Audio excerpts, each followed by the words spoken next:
Yes. Welcome to the Inside Out Podcast. I'm your host, L.Felix, here with my esteemed guest. Today we have my man, Pretty Eye Mike Manley, the original Ohio player. Welcome to the show, our second episode. So glad to be back. Say what's up, Mike. Yes, sir. What's happening, everybody? Glad to be back, man. And joining the show new this week, his name is Micah Almond, you know, it depends on where you want to put the emphasis on the right syllable. But from Morrow, Georgia. Morrow? You know it. You know Morrow, Georgia. But he's now lives in Buckhead because he's moved on up like the Jeffersons. It might be a lie, but it might be the truth. Who knows? But welcome to the show, Michael Almond. Say what's up, man.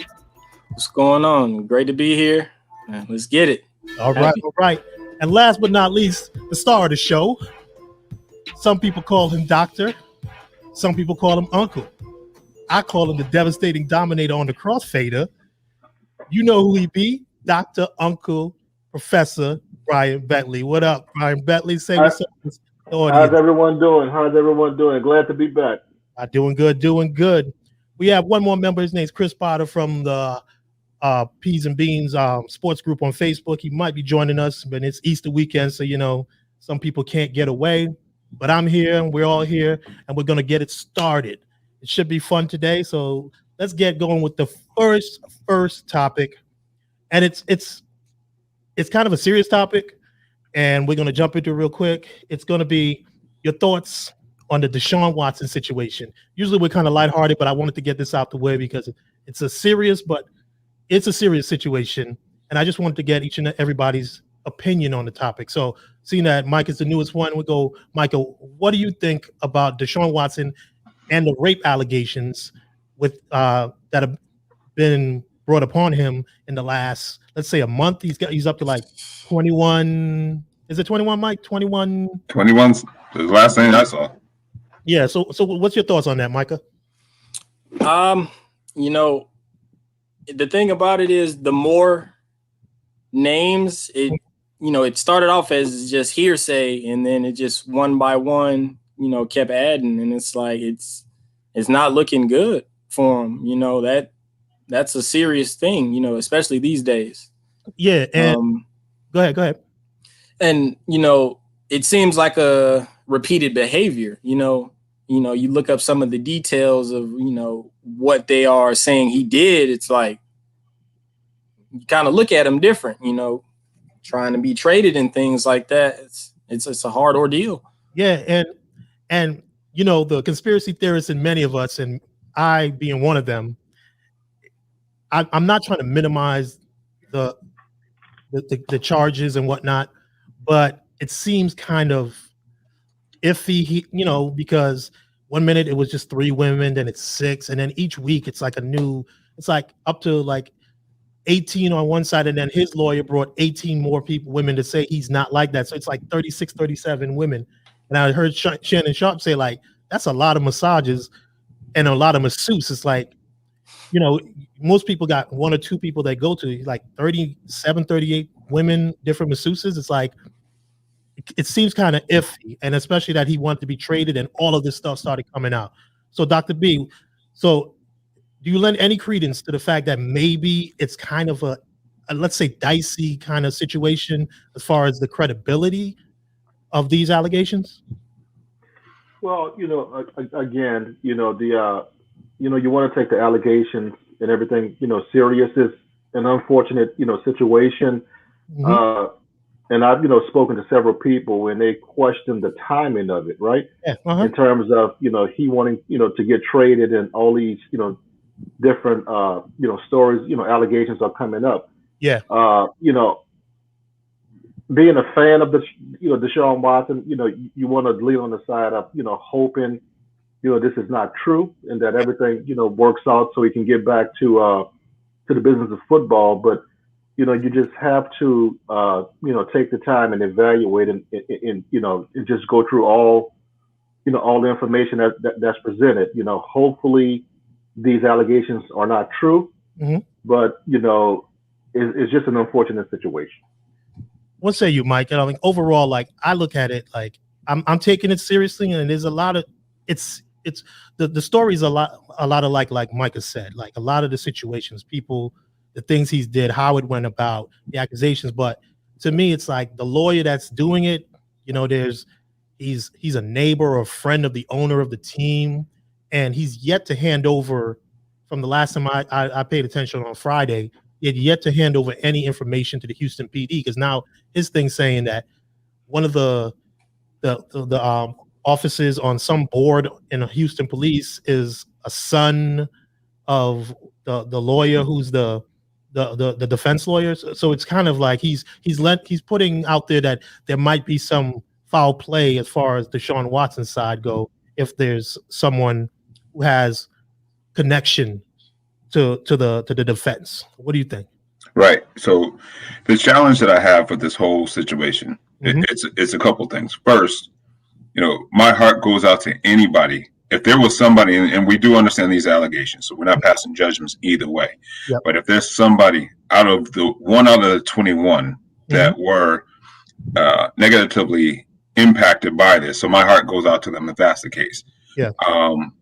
I think that where there's smoke, there could be fire. But my biggest problem with all of this is, and if he is innocent, and I'll say if he's innocent or if he's guilty. If he's guilty, then he'll eventually get what he deserves. But if he's innocent, my problem with Desean is this. This man has one of the most physically gifted bodies out there, right? And I equate it this way. If you own a Ferrari or a Lamborghini, you're not going to take it into Walmart to get an oil change. That is true. Or a tire rotation. Yeah. So how are you on Instagram looking for somebody to service your body? I mean, this is the only one he has, and this body makes him millions of dollars. And like I said, I'm not trying to pass judgment either way. Yeah. But there's some bad decisions happening. Regardless if he's innocent or guilty, how are you going on Instagram looking for a masseuse? That's my point. That's my issue with it. Yeah, you're not really, and the women he's getting, it's like they're not really masseuse, I don't think, because we don't really know who they are. But on Instagram, like you said, you play for the Houston Texans for the NFL. There's got to be somebody on the team that can recommend you a doctor, someone recommend you a good masseuse to get you. So you're not going out and just say, because then that's what lends to the fact that I was just playing devil's advocate. Now if I'm on the other side saying, well, look how he went about getting these massages. Like, it couldn't have been on the up and up. He wasn't looking for a massage per se, because you wouldn't go to Instagram. He's got doctors, he's got trainers, he's got a trainer. So the trainer's got to know a masseuse. So if you're it's either way. I mean, the bottom line is that people, we've been around, even this last year, the last 18 months, the last 2 years, you know that a bad decision will send you down in flames. Yes, it will. And there's no error for judgment. I mean, there's no room for an error there. You've got to make some good decisions, some good sound decisions. And, you know, is Desean the only one doing this? Maybe not. Maybe there's people on his team that's doing this, and you know, he just got caught up. Yeah. But either way, you just got to be real careful, because a misunderstanding will send you back years, or he's messing with his money, messing with his livelihood at this point. Yeah, because right now, being from the devil's advocate, like now he's technically spoiled meat, because he can't go anywhere else. He has to stay in Texans now. So that's what lends to the whole conspiracy theory of it's a setup, because all of a sudden out the blue, he wanted to go. They said no, and then there was getting to a point they might have to, and then boom, here come these accusations. Yeah, and now he can't go anywhere. He's suspended. He's on the commissioner's exempt list. So he has to sit out because of investigation. But on the other hand, you can look at it on the other side and say, well, he did go on Instagram to find these people. And were they licensed masseuse? Maybe yes or no. I don't know, because we don't have names yet. But at the same time, how he went about it makes it seem real shady. Any follow up on that, Micah? Yeah, it just doesn't seem right, you know. And I think about his resume now. You know, he's trying to go to another team. Yes, just like you said, you're spoiled meat. You know, they're gonna ask him every time he goes to a new place. You know, what about this? Yeah, and he's spoiled meat in the sense of, even if he's found the charges are dropped and everything. You know how this thing goes. It's fought in the court of public opinion. Somebody's going to have a sign. Somebody's going to boo, and there's always going to be that. Did he? I believe he did. And, it kind of happened in Women's History Month too. So that's what, like, as a conspiracy theorist, like, you could be like, whoa, the timing. Like this many women. How did you find this out in a matter of months from the time was this going to come out before he said he wanted to trade, or, what is going on? Was this information always available? What say you, Dr. B? Follow up? Well, again, just to piggyback, I believe if he's found guilty or not guilty, his reputation is tarnished. Yep. And it's an unfortunate, situation that all these allegations, have come out. Mm-hmm. I just wish Kim the best, going forward. And I just want to see what the outcome is. Hopefully the outcome of all this is in his favor. Mm-hmm. But if he's guilty, of these allegations, he would have to be held accountable for it. So probably get jailed if there is criminal charges actually filed. Probably get jail time, and that's unfortunate. Counts of what would be considered like a forcible rape, I guess, or against the person's will. So he'd be doing some ties. And in all essence, his career would probably be over. Yeah, I mean, you look at a great career coming out of college. What he accomplished in college. What he's doing in terms of transcending within the NFL, and now you have this. I hated to start off on a somber note, but I just wanted to get that one out the way because I didn't want to get into the fun and stuff, and then all of a sudden we bring this up. Just wanted to address that, being that it was just Women's History Month, and we all like have sisters, daughters now, so this type of subject always, to me now, resonates even more. But sticking with the NFL, we're going to change the tenor of the show so far. And the next question is, we're going back to New England, but it's by way of Atlanta, Georgia. So there is a tie-in, there is a tie-in. Will Cam Newton bring my Patriots back to their proper place in the NFL on top of it? Mike Manley, being the resident New Englander, the resident right now, what say you? All right. So first, and this is a tie-in back to Desean real quick. I was out last week and I asked this guy, would you trade for Desean Watson? Mm-hmm. And he was like, listen, if you'd have asked me a month ago, 2 months ago, I would have given up 3 first-rounders and Gilmore just to get Watson. Really? Because but he said, you know what? The way Watson is such damaged goods right now, I'm going to stick with Cam for another year. And then he went on for another 5 minutes to talk about how he felt about Cam. Now, will Cam have success in New England? I am going to say probably not, because there's a couple things. So I'm in this area and I saw every game, right? And I saw him throw for less than 100 yards at least 6 times last year. And that's real hard to do when you throw for less than 100 yards in 6 games. Now, don't get me wrong. Cam is a beast, and he's a he is a physical specimen. He is that. Yes, he is. But I don't think that he has the ability to succeed here. And it's not physical ability. I just don't think he'll have the opportunity to succeed here. He is a stopgap. He is. So you look at New England right now, they have 2 backup quarterbacks on 2 backup contracts. Yep. They don't have a starting quarterback contract in New England right now. I don't think that they have any intentions on having him be the starter long term. Is that just business? Because it's Bill Belichick. Like, he could look at it and be like, I know I've got Cam Newton here. And in his defense, I'm going to put this forth before we move to another panelist. Cam Newton came back from injury, right? Started off the season, he threw the first game he threw for 300 something. Then he played Seattle almost 400, 500 yards. He was doing well. Then he got COVID. Yep, I agree with that. And then he came back. So he was already behind after he was already behind starting the season. So now you come back, and you don't know how COVID really affects you with your strength. Yeah, he very true. was the face, but I could look at him and be like, I've seen this dude throw the ball He may not have been the most accurate, but he always had a big arm to me. So with him throwing the ball so short sometimes, let's put it that way, I was like, he hadn't played ball really in like a year and a half.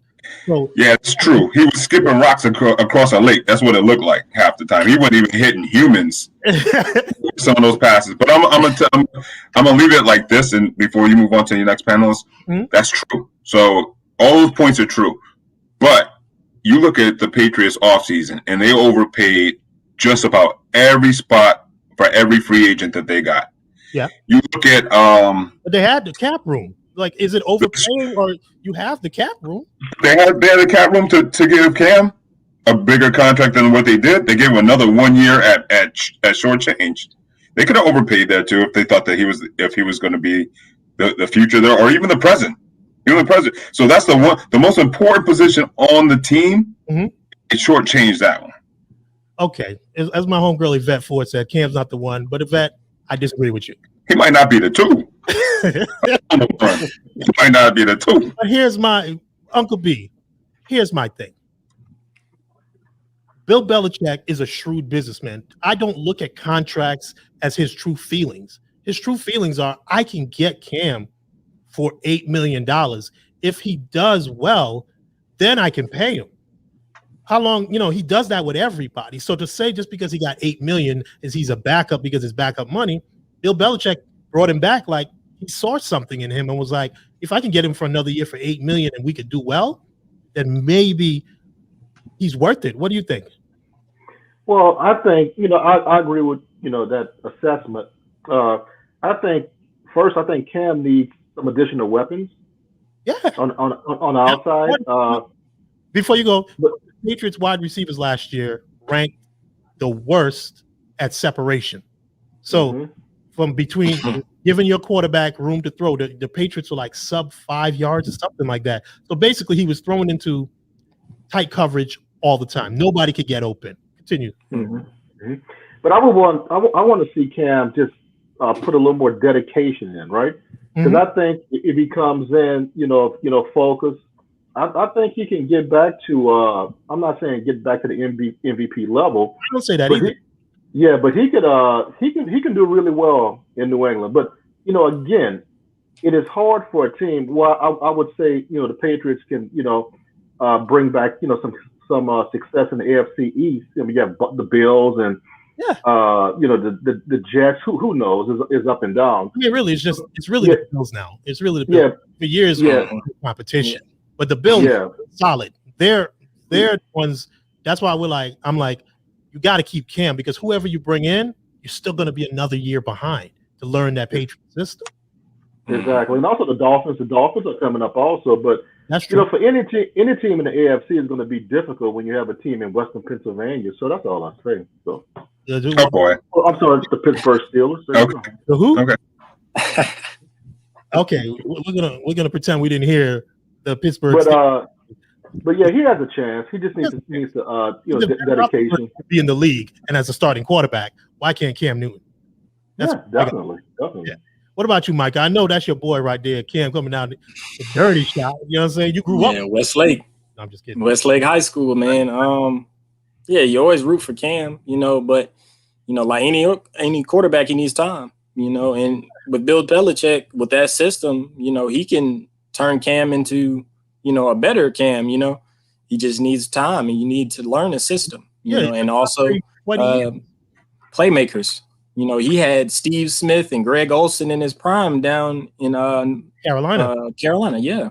So he just needs weapons. Any quarterback in this league, like there's no quarterback who can take bums. Like I know the Patriots we as fans, we say, oh yeah, Tom Brady. But let's be honest, even though Troy Brown and all those guys weren't household names, they were solid players in the league.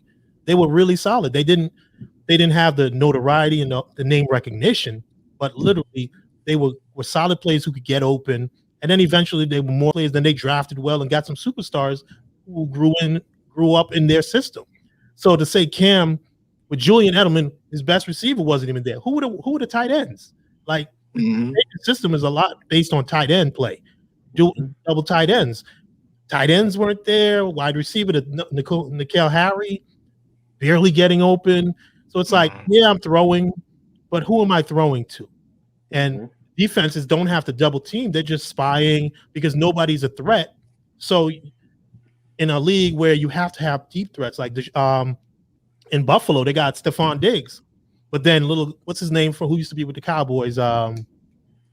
What's his name? White guy. He's a slot receiver, but he's open all the time because now you've got Diggs over here who's gathering like 6 to 8 eyes on him at all time. So everybody's open now. So the Patriots, I think they did well. Yeah, we got the cap room. You might have overpaid, but hey, so is life. If you want to be a Super Bowl champion, sometimes you got to overpay for that because the benefits far outweigh the risk. You know what I'm saying? So I agree with you. I think that he has the ability to do better than last year. He has no choice. It's hard to do worse than what you did last year. Now you get him a full season underneath his belt because he did start late and he did pick up the playbook later than even your average free agent. So he got a later start. They didn't have training camp. They didn't have all the training camp stuff. It was just let's go and get ready for the season. Yeah, now, I think he's going to be better. Yeah. No, this is his year to prove because he's got a couple more weapons, he's got some options, and if he's still throwing at people that not even playing football, like he was whatever routes they were running, he was reading something different. I'm not sure where because he was hitting wide open grass. The cameraman was looking; they was panning around to figure out which receiver was he throwing to.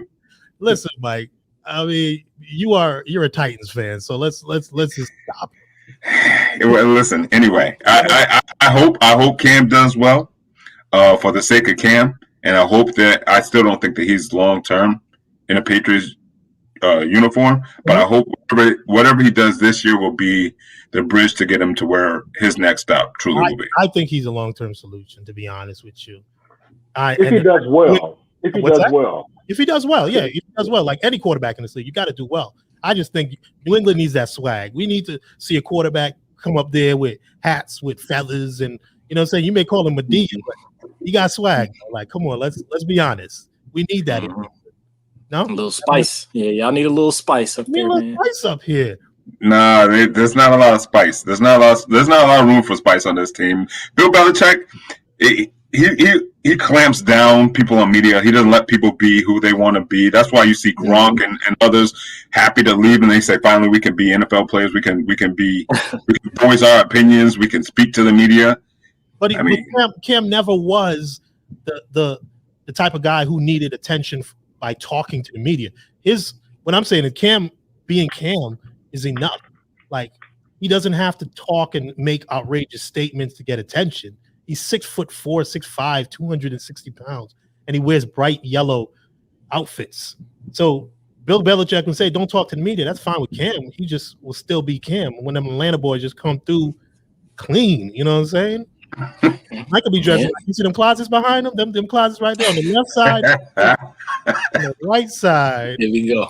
Is his hats. You know what I'm saying? Well, now that we're in the NFL, let's stick to the NFL. Something that I saw come up today, 17-game season. And I was trying to do some research. I'm trying to figure the money don't change. The money just gets spread out over 17 games. So whatever your contract is, I believe, it's still what it is. So, like, even though they added an extra regular season game, you're not getting an extra regular season paycheck. Your money, it's not like, okay, I was making $400,000 each game. It's just going to be prorated over 17 games now. So my thing is, I love the NFL. I love football, but I feel like these dudes get taken advantage of a lot. You put your body on the line. Like you said, we're talking about Cam. He's coming off of shoulder surgery, you know, because he got hit so hard because people throwing him. It's a physical, violent game. And now he's making $8 million where he was making 20 before. Now you add an extra game in there. And that's all about money. It's not about anything but pure money. What say you on the fact that NFL, like somebody says, is it like modern day slavery? I'm not going that far because you opt into that. Slavery, you had no choice. But do they have a monopoly where they can just make rules and the players have no choice but to follow? What do you say, Micah? Sorry about that.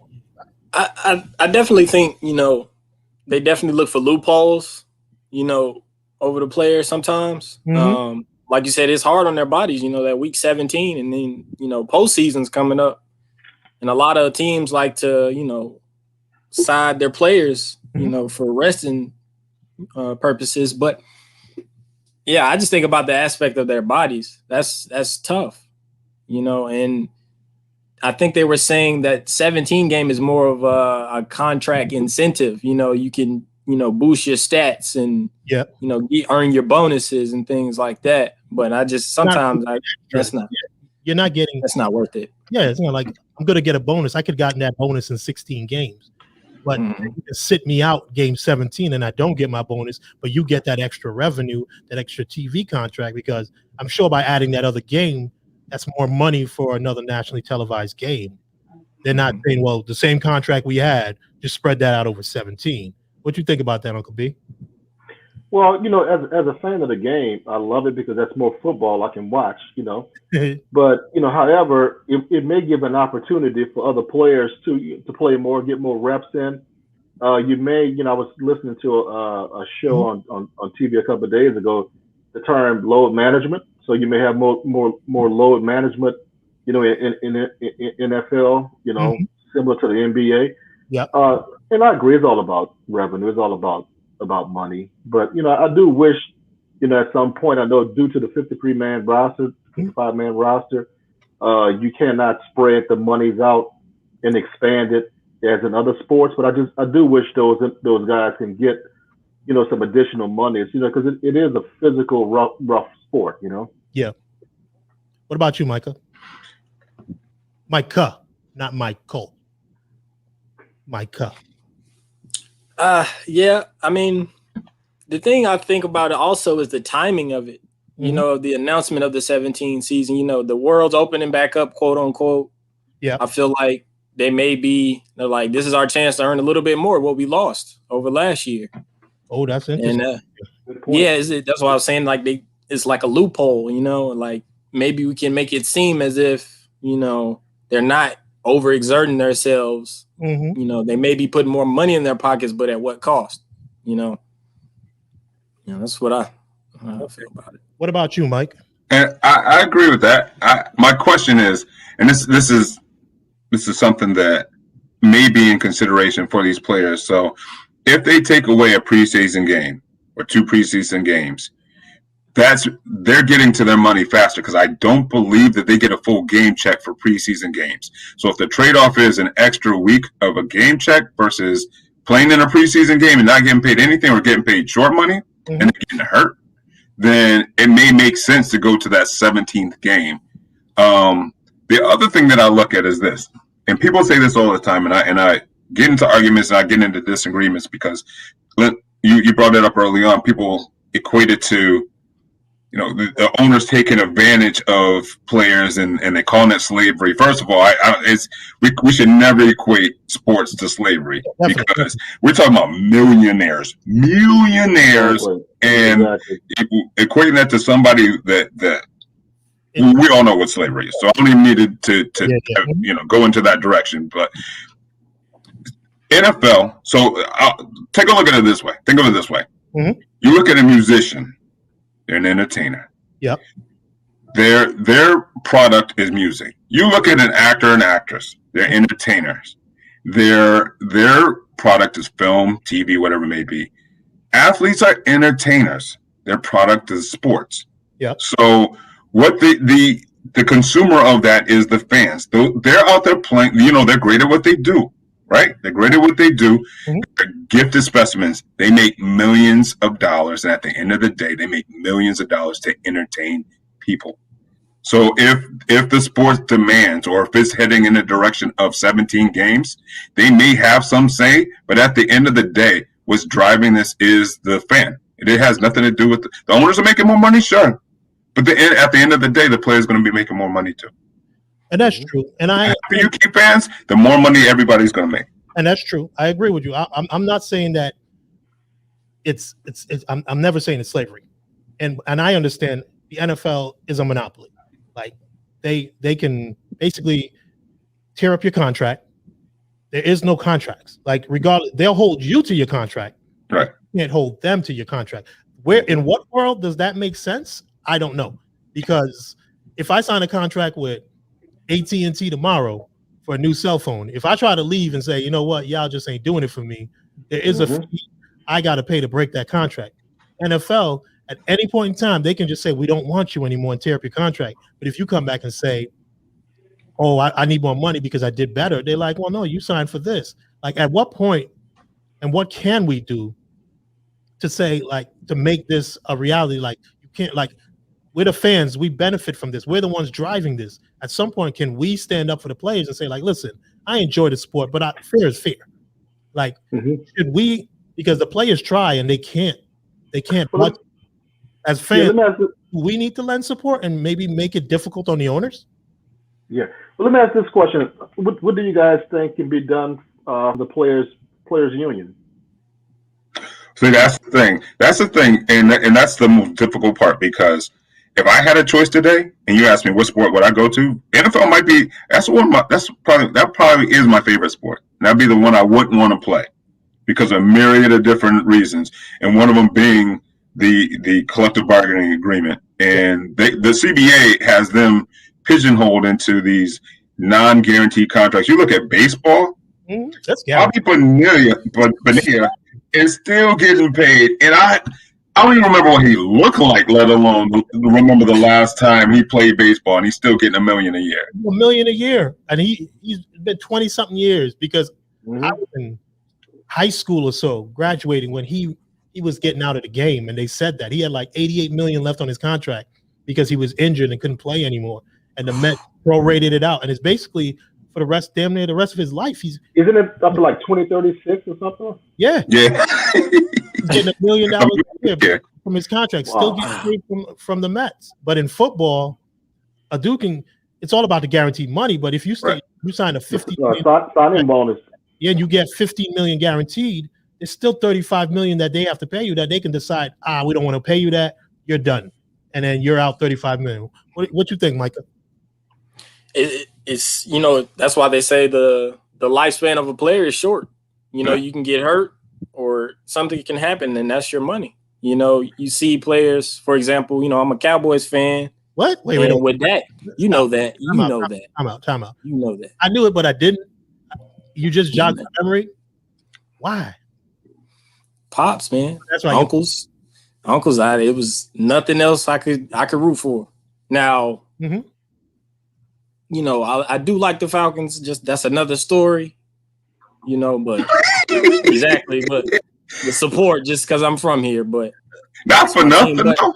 Not for nothing, and not to sidetrack you, but that look that Lynch just gave you could be the same for the Cowboys, because the Cowboys went like a 3-4 year run, and they've been living off that shine for years, and they haven't done nothing. Emmitt Smith got grandkids now. That's how long ago that is. Emmitt Smith got grandkids. So you tell me how long the Cowboys been relevant, bro. Every year, right now they talking about Dak coming back. Like every year, the Cowboys got. Oh, I'm telling you, the pieces they got. The pieces don't amount to ish, man. Like, come on now. But continue, Micah, with your terrible Cowboys. Yeah, not to digress, but you see what happened with Dak. With his leg. That right there, they were writing him off right there. Yeah. His career was in jeopardy that fast, and it's that easy. He got the money more because it was a PR thing. Because I think Jerry Jones and they would have looked bad. They were like, "Yo, this dude was giving you talent, giving you work, and you wouldn't pay him. And now that he all of a sudden breaks his ankle, now you dump him. People are going to look at you like, come on, man, that was foul." So I think that situation is in itself, by itself, let's say, that's not the norm. Because most guys, if they get hurt and they were phenomenal players the year before, they would be like Cam, which leads back to Cam. Cam was MVP, All-Pro, all this stuff. Gets injured. All of a sudden, he gets replaced by Teddy Bridgewater, who before that had torn his ACL, and he was on a minimum backup contract for Drew Brees, who before that had torn his shoulder and got replaced by Phillip Rivers. So it's like a meat market. So like when you look at the connection, like at some point, if you're not a quarterback, usually you're out the league by that point. Most quarterbacks get a chance if they have talent.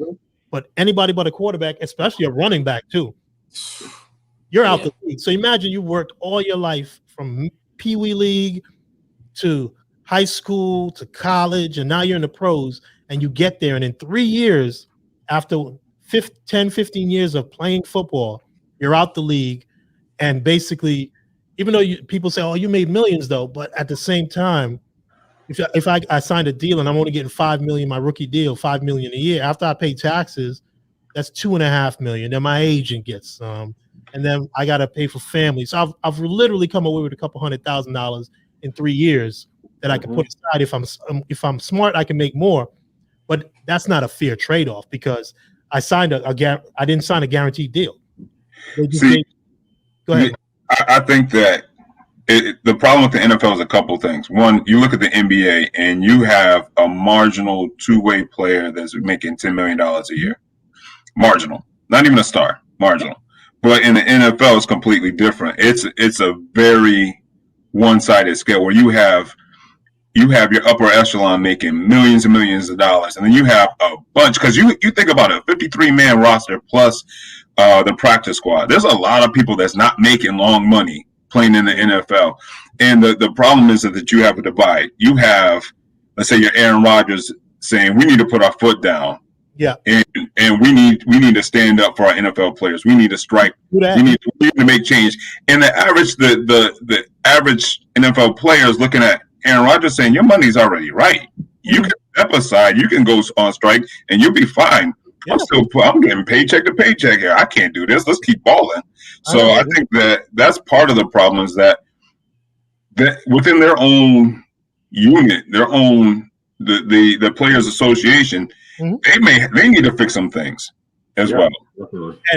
And that the reason I picked the topic is what you just explained is the reason why people compare it to a slave plantation, because that's what the slave owners did.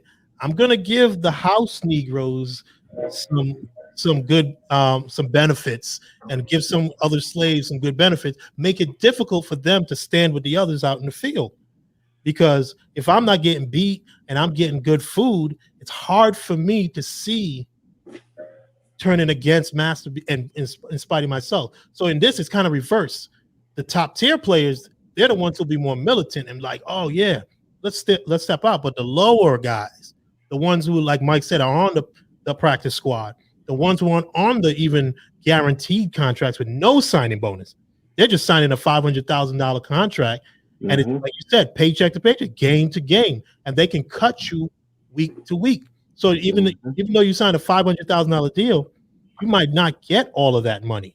And also there's incentives. Like even though it's a $500,000 deal, but it's a base salary, and then if you play this many games, you can make up to $500,000. That's why I can see a lot of people saying it's like a slave plantation because of just the way they treat the players and the mind games they play.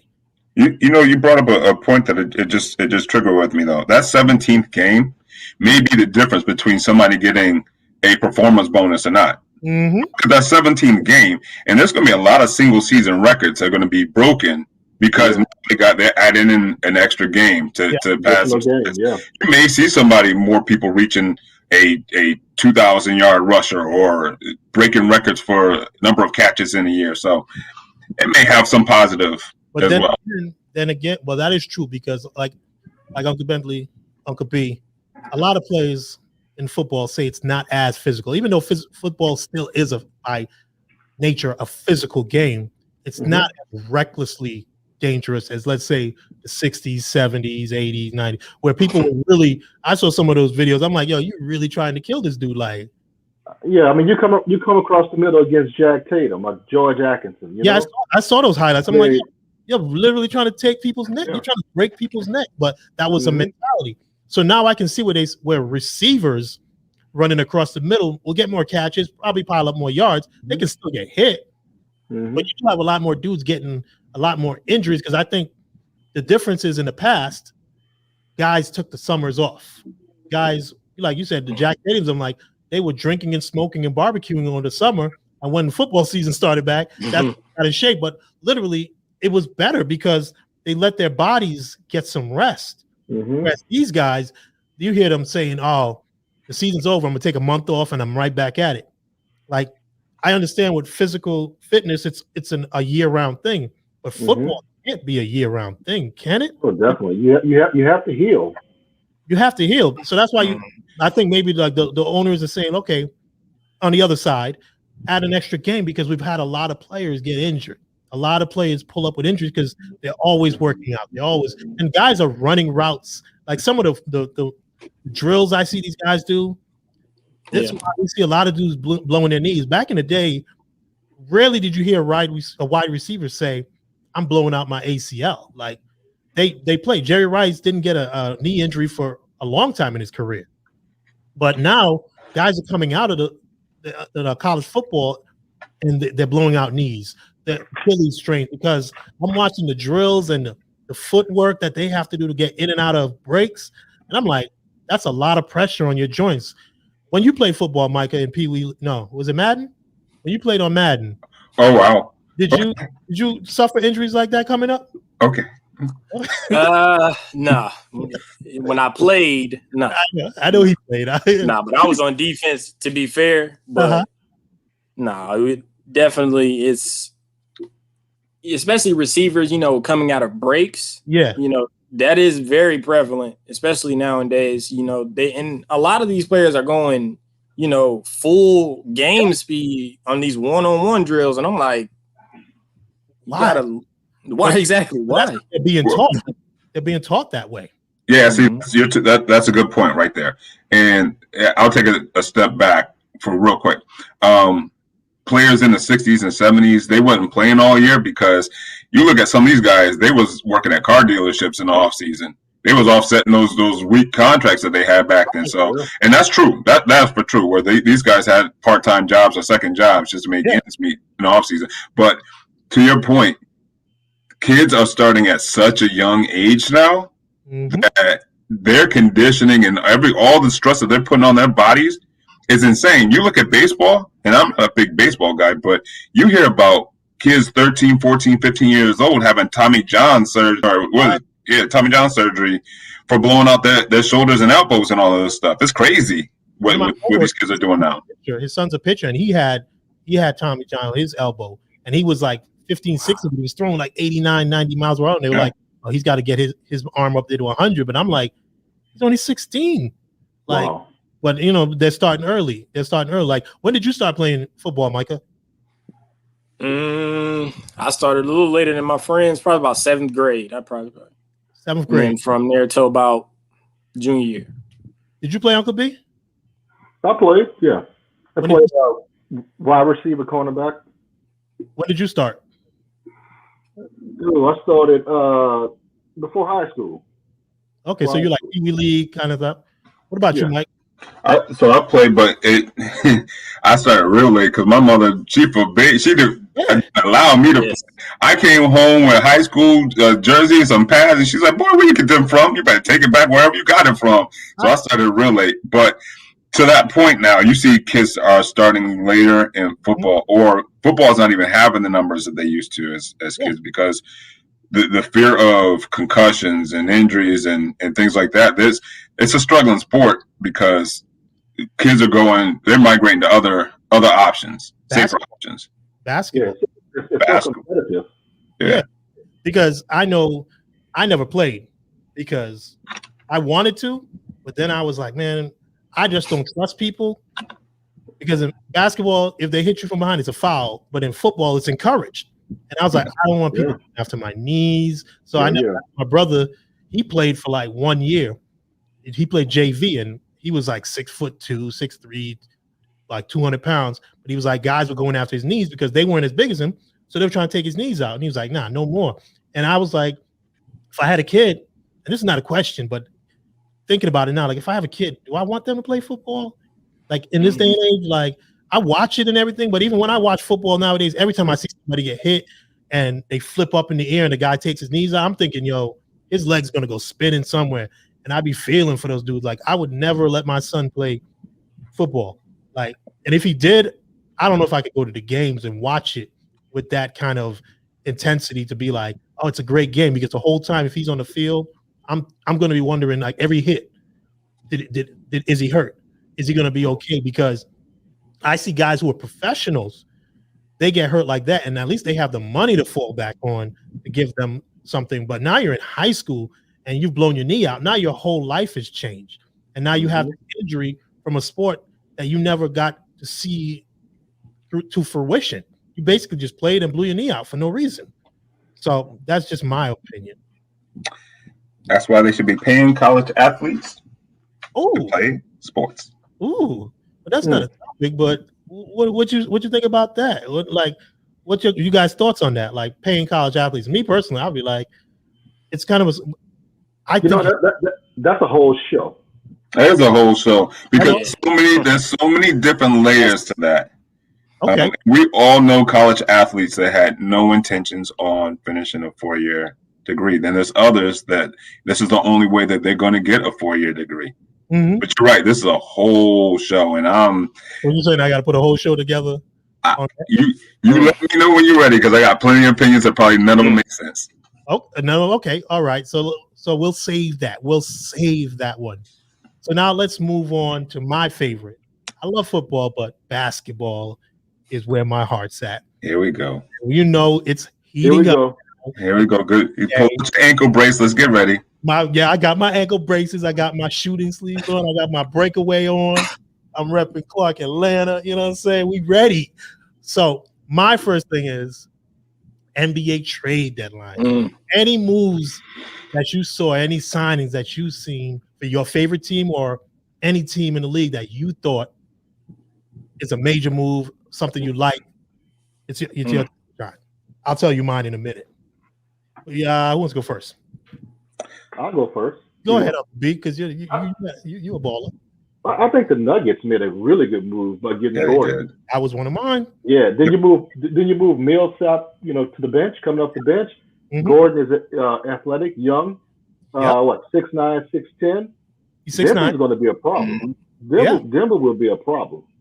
I saw the game the other night when was it against Clippers or whoever? Yeah, it was against the Clippers.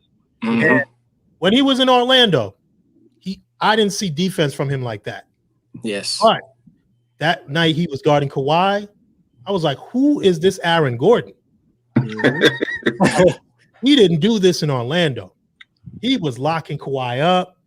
And I know what it is. In Orlando, he was seen as the man. So he couldn't get in foul trouble, and he felt I needed to score. On Denver, he's the fourth man, and in theory, it's Jokic, Jamal Murray, Michael Porter, and now him. So he accepted it, was like, okay, I'm going to do this, but he still dropped like 18 points or something like that. I think that, you're right. That move right there made Denver legitimate because now Michael Porter, he's doing what he was doing in college because now he doesn't have to be the Aaron Gordon guy. He doesn't have to play the big wings. He's shooting like 46% from threes in the last month. And like 46%. He's shooting it so easy. 6'10", long arms, sweet stroke. And now you got Aaron Gordon there, and they were playing off each other. Denver does look solid. What about you? To add on, to that Denver one, they put Jokic at the one. They put him at point guard. Yeah. And you can mix that lineup, however you want. And you could put McGee as well too. And Bol. And Bol is still on the bench. And it's like, pick your poison. I think they're gonna shock somebody in the first round, a big team. Honestly. They're number 6, I think, right now. I think they're gonna move up though. Once they catch their stride. Yeah, once they catch their stride, but it's gonna be the Western Conference playoff is going to be a battle because that team right there, because you Jokic, Murray, Aaron Gordon, Michael Porter Williams, and who's the fifth? Will Barton. Barton, yeah. So you're coming off. You've got 3 dudes 6'9" or bigger, and Jokic is running the point. So now that big man has to play. He's pulled him away from the basket. They're ridiculous. What? Any thoughts, Mike? I'm gonna go with Denver on that as well as the big winners because it's. Man, you look at people still talking about the East and all this all this talk about the East. The East going to do this. The East going to do that. Mhm. Milwaukee ain't about that life. They weren't about that life last year. They still not about that life this year. And the Nets, I mean, they made some moves, but it's still the big three. And then what else you got? Hey, like, you know, we could talk about buyout too. But you look at Aldridge. He come playoff time and those benches get shorter. Uh-huh. He's playing if the matchup says he's playing, because otherwise he's a defensive liability. So I still think it's the West, and it's still the championship. The road to the championship comes out of the West. Yeah, and I definitely agree. And the funny thing is, the West is what the East theoretically was during the 90s, the tough conference. And the concentration of better players is in the West now. You know, but as far as moves go, the Lakers made a good move with in the buyout market with getting Drummond. Because everybody's like, well, they got Drummond. Does that make a difference? I'm like, LeBron and AD aren't there. So when you come back now, they have some semblance of what they had last year. AD is going to now just play the 4. He's got an athletic big man to do all the banging, the jumping, and he's going to play because not Powell, but Marc Gasol. He's not Marc Gasol of last year. You know, Memphis. No, he wasn't even Marc Gasol last year. Like, but at the same time, in Memphis, he wasn't ever quick, but he was quicker. But he still got the passing down. But you can't have that guy as your main defender. You need a guy rim protecting. Plays defense. Don't get me wrong, but Gasol is better as he is. He's going to be now coming off the bench with the second unit, helping run the offense, and at times playing with LeBron and AD, where he can pass. He can pass, so they don't have to create shots. Yeah, but and me coming from Cleveland Nation, I'm not sure that Drummond is that as big as a lift as people are saying, because he's just an old school basketball player. He is dump it down to the post. He's Jamaican. And and he'll get you rebounds. But he's not a floor spacer. And in today's NBA, you can't have him clogging up the lane because that's the only place that he can play. But his presence is more for rebounding and shot blocking, because regardless of all the spreading of the court, somebody still has to get the ball. You know, somebody still has to grab the rebound. Somebody still has to block a shot. So AD is the floor spreader, because now AD, like Drummond, I mean, people say it's not like he's just stuck in the paint, like I can't go anywhere. And the offense calls for him to come out a little bit. He's going to come out. AD can go one-on-one. They did it with Dwight and JaVale, and none of those guys were ever accused of being a floor spacer. I think it was a great move in the sense that they have a shot blocker, they have an enforcer, they have a defender, because they already have LeBron, AD. Kyle Kuzma was playing good. The game the other night against Sacramento, he looked like he's the future for them. Like, that's why he didn't leave. He was like, I got a couple more years of playing the background, and eventually I'm going to be a 30-point scorer. So I think Drummond was a good signing. I think it's a good signing because he was short money. Yeah. But if I would have, I'll tell you like this: if you gave me the choice, I would have told him to keep Dwight Howard. I would have too. Yeah, I'm sure they would have signed a selected Drummond if they had choice. I think they're regretting that, because Dwight Howard is only making like $8 million in Philly, and I think that's the same amount Marc Gasol is getting anyways. They just thought Marc Gasol would be a better fit with LeBron as far as initiating offense, where he doesn't have to create shots for everybody all the time.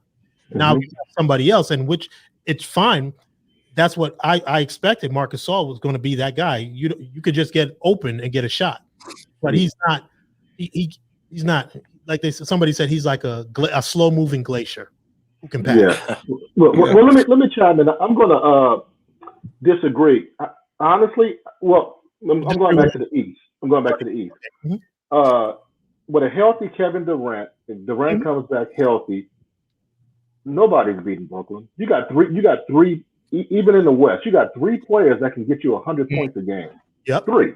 Okay, you just added, although Aldridge and Blake is not in their prime, you still got experience. You have some 6'10" veterans. You have Jordan. Then you have Joe Harris. I mean, Brooklyn is they set up. I mean, if they play their cards right, Brooklyn is set up, man. I mean, it's going to be hard to beat Brooklyn. Philly doesn't have enough offensive power to play with Brooklyn if everybody comes back healthy. And that's the thing. We know in the regular season, this is time and time the top offensive team. Because I remember at one point Phoenix was that team. The only team that really defied the odds was Golden State being a top offense because they actually played defense. With Brooklyn, my biggest fear is, it's the regular season, but when the playoffs come, you're going to get exposed on the defensive end, and they're going to pick on Kyrie. Yeah, true. But like as Mike was saying, like the Bucks, please don't mention Milwaukee. Milwaukee is not ready for prime time, right? I don't do them either. I love Giannis. I love the team, but I know, like in all honesty, they're not. There's something about them. This like what they say. Like what was the movie where he's like his curl just didn't curl enough. Oh, that's Cedric. Cedric the Entertainer. Talk about curl enough. Like there's something about them because their offense, especially Giannis, it's like what you can do. Your game is run down full speed, Euro step, get around, and when it gets off, he reverts back to just bully ball. And in the playoff, your game and your skill has to be so robust that you can anything they throw at you, you can take. And I think Brooklyn being a top offense, because that's what everybody is talking about, the offense. But in the playoffs, we all know teams get to play you every other day. Whereas in the regular season, they catch you come in, Brooklyn's feeling good. You might not have a good day. Next thing you know, they run you off the court. But in the playoffs, they get time to see you and build plans. So even though, you got 3 30-point scorers, I just don't trust the other guys, regardless if it's Blake, Aldridge, because throughout their careers, they've come up short and they've played terrible in the playoffs. So how can I all of a sudden now feel like I can depend on those dudes who, when they were in charge, didn't have a good showing? It's one thing if you had a good showing and then your team still lost. It's when in the playoffs that you have bad showings. I can't trust you. I just don't think Philly has enough offensive power. They don't. Embiid can be very problematic. But I just think Brooklyn, if they play together and get their head right, I don't think anybody can beat Brooklyn. But that's what we said about the Clippers last year. No, true. Well, it was internal turmoil. No, but it's the same friction. Yeah, but they played together. They didn't play together. And the same thing. KD hasn't played all year. Here's a problem that team's going to have with the Nets, because KD can get his 30, Kyrie can get his 30, and Harden can get his 30. And so the problem is if you're playing them, how much energy are you going to have to put out to make it uncomfortable for them to get their 30? Because they're going to get it anyway. So you're either going to burn your calories on the defensive side of the floor, or you're going to have to try to match them tick for tat on the offensive side of the floor. And if you don't have the horses to match those 30-30-30s, then you're in for a long day either way. So I think that the Nets are still – they're going to be a problem. They're going to be a problem. They may be their own biggest problem, but they're going to be a problem for somebody. And like Micah, what I'm saying is that's what Mike presented right there is, when the playoffs come right now, Kyrie, everybody's throwing passes, scoring, and everybody, the team players are hitting shots because it's the regular season. But when the playoffs come, it's those three guys aren't going to be passing as much. They're going to. So if I'm any team in the league, I'm going to play them tough, and I'm going to make the other guys make the shots and see how much they transferred from the regular season into the playoffs. So in my expectation now, you're going to get the best shot from the best players on the other teams as well. So you were running and freewheeling in the regular season, but James Harden was on the number one scoring team in Houston, and when the playoffs came, people were coming because they were attacking them. Now they're like, okay, you guys want to score? We're just going to slow the game down. So when you score, we're just going to dribble the ball up the court, and we're going to run our offense. And it's an age-old plan. Top team in the regular season, when the playoffs come, every other team just becomes more deliberate. What you think, Micah? Yeah, definitely. The court shortens, in the playoffs, and I'm seeing a lot of right now zone more than I have ever seen it, and with the Nets, you can't do that. They'll break that down easily. you know, with shooting and pick and rolls and things like that. And Kyrie, you know, I see him and James Harden run pick and rolls now. They just run a 2-man game with each other, and that's scary. How do you stop that? Because you got to stay with Kyrie, and it's not like you're running a pick and roll with the center. Like, it's James Harden, so it's either he's going to roll to the 3 and then get a secondary pick and roll now with KD. And now with Blake, it's like once I come off that pick, you know, if the next defender helps, I can just throw it to the rim, you know, and Blake's right there. Yeah, but that's the thing. My thing is they're going to do well in the first rounds of the playoffs and whatnot. But when they get to the better teams, a lot of the better teams have enough firepower to keep up with them. It's now, are you going to be willing to play defense? Because they're going to play who in the first round? They might play the Hawks or somebody like that. And they'll, don't look up. The Hawks, they're in the playoffs. They're not going to go any farther than the first round. What do you think? You think they're going to make a run somewhere? If we have Brooklyn, no shot. I'm a realist, but Brooklyn or Milwaukee, 4 or 5, or Philly, 6. Oh, Philly, because right now, no. What's the name? I saw the Hawks were like 6 or 7. So you would get Philadelphia. No, you don't think so? You guys. Would I don't trust their bench. Our bench is way deeper. Philly or the Hawks? Philly, I don't trust their bench. But in the playoffs, the bench gets short. But you're gonna have different options. You're gonna need different shooters. You know, they're not gonna shoot with Thibault, and Danny Green's not consistent. He's there for defense. Yeah, but who on the Hawks are consistent? If they were consistent, they wouldn't be in 6th place. I guess there's coaching. Oh, now you're blaming Nate McMillan. Yeah, Nate McMillan. No, they played good at first. They've lost their last 4. Injuries. Trey's been out. Nah, that team lives and dies with Trey. That's the bottom line. Yeah. And if you can get him to stop shooting from half court and taking 37 shots in a row, then you might be all right. No team with your best player being 6 foot and under has ever won anything. I mean, you say Isaiah, but he wasn't only. He's the leader. He's a bench guy now. They consider him a bench guy. Who? No. Oh, yeah, Isaiah. No, I'm talking about the real one. The real one. The real one. I mean, Isaiah IT2 was named after. His dad lost a bet, so he had to name him Isaiah Thomas. That's right. But you know what? I have a question for y'all. I'm sorry. Go ahead. Okay. No, I was going to ask. That's why I don't have confidence in the Jazz. Me too.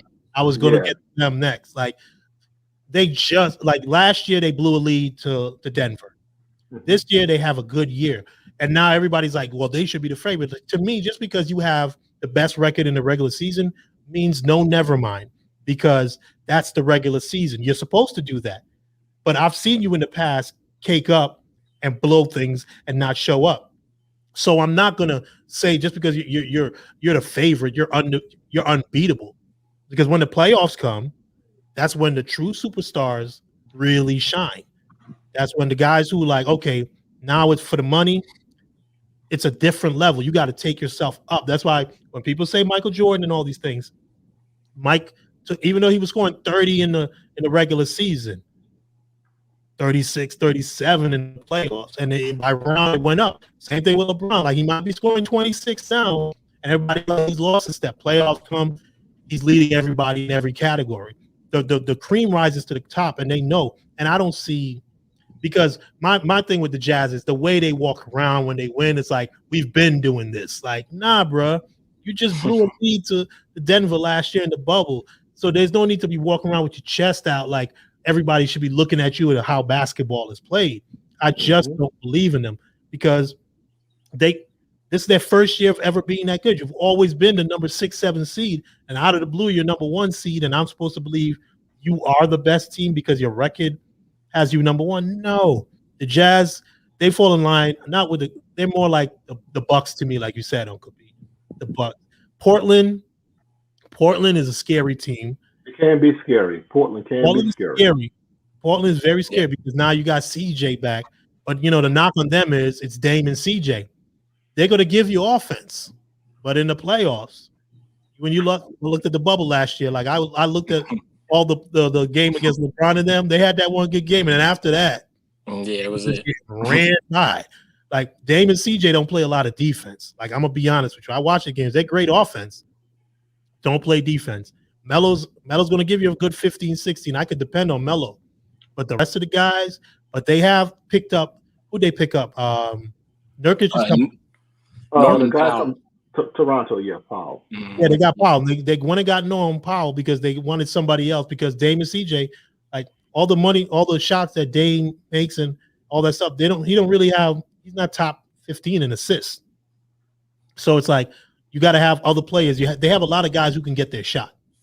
So I think Norman Powell is one of those guys. Like we can give him the ball and he'll get his shot because that's how the Portland offense seems to be run. It's like Dame and CJ pick and roll, and when that breaks down, it's 1-on-1, get to the hoop.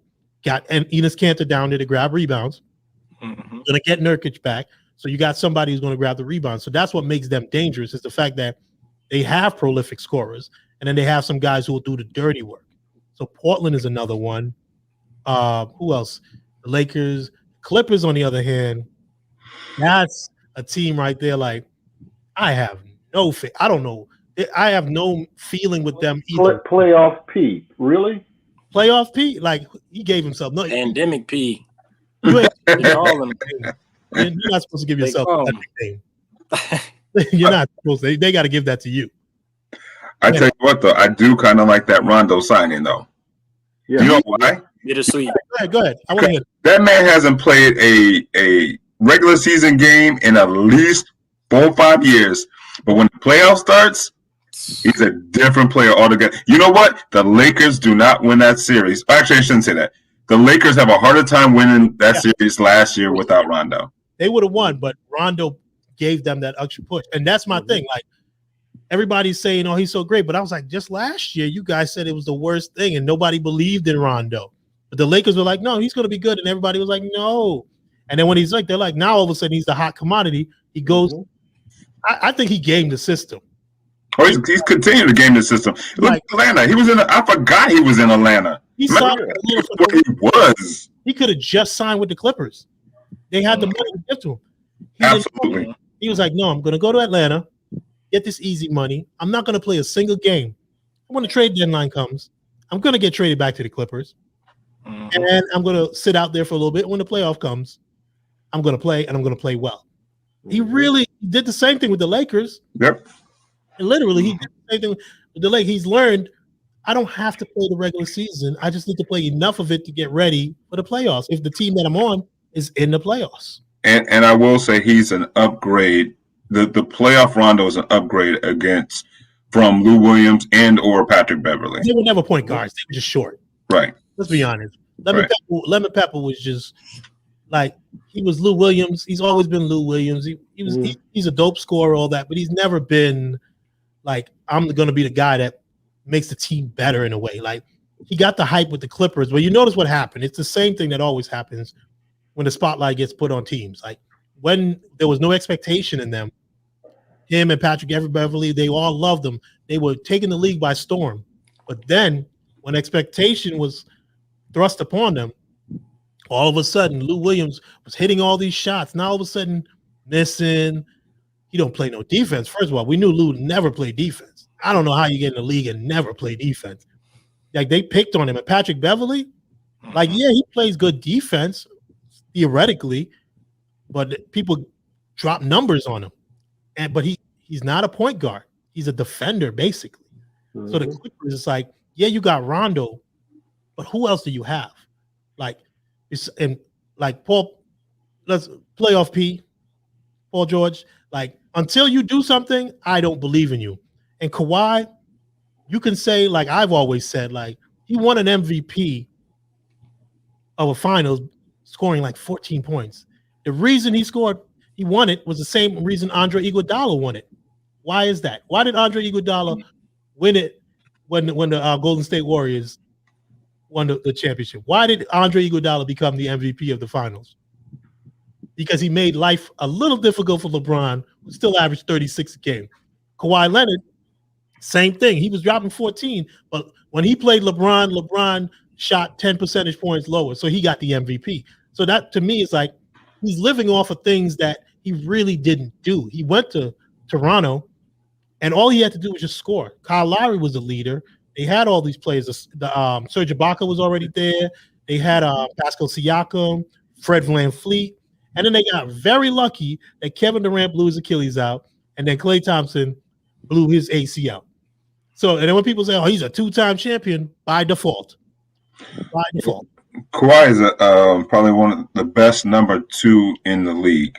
You can't depend on him to be a number 1 and then put a 2 with him. You need for him to succeed, and really, Toronto was the outlier probably in his scenario. But he is, if he has someone like a KD alongside with him, or a LeBron, and he rejects it. He wants to be his own man, but I don't think that he can lead a team to a championship, not on his own. The leaders of teams have a personality that brings people in. Like, about time. I don't care. Even if people say Tim Duncan was quiet. Tim Duncan was quiet to us. But he was a leader. Yeah. He was gregarious. He was, he was joking around. He partied with them. To us, he was just quiet and boring. But to them, they gravitated to him. Kawhi is quiet. He's not a leader in that sense. So that's why they have the problems that they're having now. And that's why I'm like, I don't see them really doing that well in the playoffs because, like you said, like he's a number 2 theoretically, and Paul George is a 2. You got to bring Rondo in to run the team. Rondo didn't run the team in LA. He just, when he was on the court, they were like, all right, we'll follow him. But he wasn't the leader. So if you got to bring Rondo in to get your 2 best players together to run the offense and the team be better, you got problems. You got problems. Well, it's better than what they had. Let's put it that way. Oh yeah, Dallas Sterling. Man, I'm just saying it's better than Pat Beverly and Williams trying to get them into an offense. Oh, Lou Williams? Yeah, because it was just pick and roll. And even now, you look at Montrez. They lost Montrez to the Lakers. And everybody was like, but you look at Montrez, how he's playing for the Lakers. Like, all of a sudden now, he's got post moves. He's shooting jumpers. Because they only played one way that year. They was just like, let's go to the rim. Let's do this. But now with the Lakers, all of a sudden now you're like, he's got a hook shot? He's shooting jumpers now? Like, his spin move is ridiculous. That baseline spin move. Yeah. His dude's arms is crazy because a lot of times I'll be like, yo, he ain't gonna dunk that. And then he dunk on somebody, and then you look at his arms, it's just like I'm like, wow, that's but I think the Lakers are the favorite once they get healthy in the West. I don't care about Utah. I don't really believe in the Clippers. I believe once the pressure's back on them again, the players that they have on that team, none of them, besides Kawhi, had any success. And Kawhi was not the creator of the success. He elevated the success. Toronto was already a great team. The San Antonio Spurs had the big 3, all Hall of Famers. They were at a different point in their careers, but he wasn't the leader of that team. So to give him credit for championships because he won them, like he's the reason he's going to take your team over the top, I don't believe in it. I think they'll just be who they are all the time. They'll do good in the regular season, playoff comes, and it's going to be more of the same. Paul George is going to hit the side of the backboard, the top of the backboard. And you ain't right. He's going to blame the coach. Like he blamed Doc Rivers, and they keep blowing leads in the fourth quarter. They'll be up 16. They don't know how to handle prosperity because the players aren't those type of players. But I think you should be cautiously optimistic about your Lakers because our Lakers, at some point in time, I like LeBron. So at some point in time, LeBron has got to slow down. It might not be this year, but it could be this year. Oh. And AD is fragile. AD is not the healthiest specimen in the world, and Andre Drummond's still looking for his toenails. So you need to be a little cautiously optimistic about those Lakers. But watch out for those Nuggets, man. Watch out for those Nuggets. I'm scared about the Nuggets. In the West, the Nuggets is who if the Lakers play them, I'm scared of the Nuggets. Everybody else in the West. But listen, the Clippers, for some reason, they play the Lakers really, really good. Yeah. So that's a bad matchup. That series can go either way. But yeah, the thing is, watch out for the Nuggets. Well, but the equalizer, not even the equalizer, the advantage that the Lakers have is that they have AD. Kawhi don't play defense. Let's be honest. He don't play defense like everybody keeps acting like he does. Doesn't play defense anymore like that. If you see him move, he He doesn't move that well. Like he looks stiff. Like when he runs, people are taking him off the dribble. So even if let's say him and LeBron is a wash, right? Let's say who else? Rondo and who else? Rondo and Dennis Schroeder. I'll give Dennis Schroeder the advantage, right? Shooting guard KCP. I don't know. I tell you what. I mean, I would go Rondo in the playoff series. But I'm looking at it. He's a smart basketball player. Exactly. He's a smart basketball player. But it's easy match. Like Rondo's he's going to get, but Dennis Schroeder can get to the hole too, just the same. You know what I'm saying? Yeah, AD is the factor. I mean, he's the factor. There's nobody on Clippers who can stop AD because the guy who they had, he's on their team. He's on AD's team now. It was Montrezl Harrell. So besides that, like LeBron and Kawhi is a wash. Paul George and I put him up. No, Paul George and himself is a wash. Yeah, he's a wash. Until he's still living off of that one dunk on Chris Anderson. Oh man, with the Pacers, and everybody said he had arrived. They're still living off of that. And he hasn't done anything since. So let me ask you a question: is AD as clutch as you make him out to be? I'm not saying clutch. Like clutch is a different. Yeah, because AD has failed to show up on a few occasions. And I'm not sure if he's a number one to lead a team. But he's not a number one. I'm saying LeBron is the clear-cut leader of the team, but AD is the talent that the Clippers can't match. Like, who are you going to put on him? Marquise Morris, Markieff, or is it Marcus? I don't know. I've seen AD not show up on his own, regardless of who's guarding him. But let's just all things aside. I mean, you switch Ibaka and let Ibaka guard. Right, but Ibaka ain't even Ibaka of old. Yeah. He's always injured. Like foul trouble. Yeah, and in foul trouble too, because now that he's older, he's trying to block everything and he's catching. Mm-hmm. You know what I'm saying? So I look at the Lakers as just having that advantage because when they bring their two best players back, LeBron has proven that when the playoffs come, he's not. You just let him be. It's everybody else has got to follow. You know what I'm saying? So that's all I'm saying. It's like in the West, it's the Lakers for me, and Denver are the favorites, and the dark horses are probably the Portland Trailblazers. They're scary. And then everybody else, and the Mavericks. I forgot about the Mavericks. But yes. the Mavericks and JJ Redick. Mm-hmm. That pickup was good. Mm-hmm. Pickup. That was the thing with the Mavericks is their style of play. That I agree. Good. Like what they did when they had the Clippers on the ropes, and then when it came down to it, their defense. That is their problem. Their effort on defense, because their key players, your best players in the playoffs, they have to set the defensive tone. That's why some people still believe in the Clippers because of Kawhi and PG and Beverly and Porzingis. Like they're not defensive stalwarts, so they'll have a good offensive game. But if the offense isn't hitting, they're not locking anybody down. So your best players are your worst defensive options. So Denver, they're not a dark horse, but they can cause trouble if they get hot. You know what I'm saying? They got some good pieces there. Yeah, they picked up JJ Redick. I don't know how much but that's more of the same. Like you got a shooter, but you know what I'm saying? But again, he's not in the playoffs. It's about defense too. It's not just offense. Like in the playoffs, you have to play defense. In the regular season, you could just keep scoring and scoring and scoring. In the playoffs, you have to play defense because the other team's going to play defense. Mm-hmm. Okay, next, let's move on. We've been going through. We've hit a lot of things in basketball. Let's talk about this. Mike brought it up earlier. This whole buyout market thing. I heard a lot of people complaining, like, "Oh, it's unfair that the Nets were able to get LaMarcus Aldridge and Blake Griffin." My answer to that is the same thing Blake Griffin said.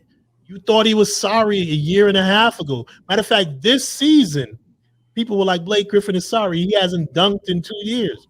So how is it unfair? This rule, I know this buyout market thing has been there for a long time. This happened last year. It happened many years. People said the same thing when LeBron got Jordan Clarkson and all those people on the buyout. Like, it's nothing new. I think it's just because it's the Nets and people are like, oh, you got Blake Griffin and LaMarcus Aldridge. Like, it's a rule that's there. Like, other teams could have picked them up or traded for them, and they decided they didn't want to. So if you don't want to trade for him and the other team doesn't want him, if I buy him out and then he says, I want to go here, Why all of a sudden the complaints? What you think, Micah?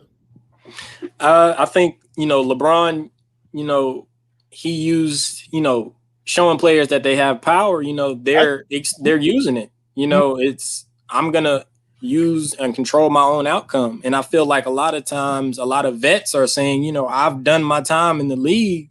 I want to win now. And I think there's nothing wrong with that. And it's a rule that they have in place. And it was put there for the small market teams, right? But Detroit, you had them. You could have done things to work with them, got better players. You couldn't use them, so you let him go. You bought him out of his contract, which is your right to do, and his right to sign with whoever he wants the rest of the year. So I don't see how it's unfair. Like, he was there to be traded for.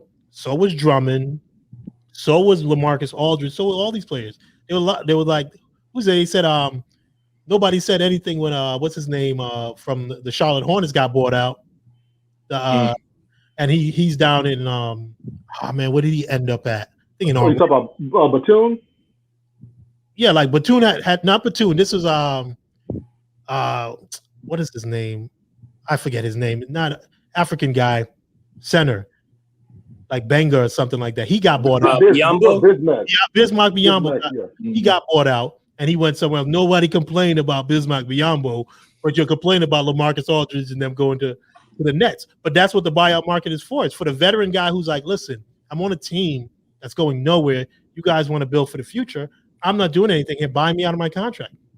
It's been there for years. This has been a topic of conversation for years. I don't understand why this year, because it's the Nets, that everybody's all up in arms. Go ahead, Mike. So listen, here's the problem that I have with it, and it doesn't have any. It has nothing to do with the players, right? They can pick and choose where they want to go. They've earned the right, and I get all that. But is it good for basketball? Is it good for the sport? Is it good for entertainment? Like, if so, you stack two teams. You stack the Lakers, or let's say three teams. You stack the Lakers. You stack Denver. You stack the Nets. As I said earlier in the show, their product is entertainment, right? What they're producing is entertainment, regardless of championships, wins, losses. It's entertainment. Mm-hmm. So if you have everybody flooding to just a few teams, mm-hmm. there is no theater there. There is no. You might as well. Just like I say all the time to you, Linton, fast forward through the regular season, because we know where we're going to end up with it when the finals come. But there's very little drama there. And if you outside of a handful of markets, mm-hmm. like for example, let's say that this was a few years ago in the buyout market, and there's Cleveland sitting there with LeBron, with even Kyrie, with K-Love. How many people are running to after they leave, when they're in the buyout market, going to Cleveland? How many people going to Cleveland? Not many. No. Even if they had the cash to pay for it. So unless you're in a handful of markets, you're looking at this and saying this isn't fair. But the thing is, the rule was implemented by the owners. The players didn't bring up this rule up. The owners wanted this rule because they figured that as a way for the small market team to get players from other teams. But realistically, how many of those small markets are attracting these teams? Right, but that's the thing. Players. They underestimated the money. These guys don't care about the money. It's like, that's right.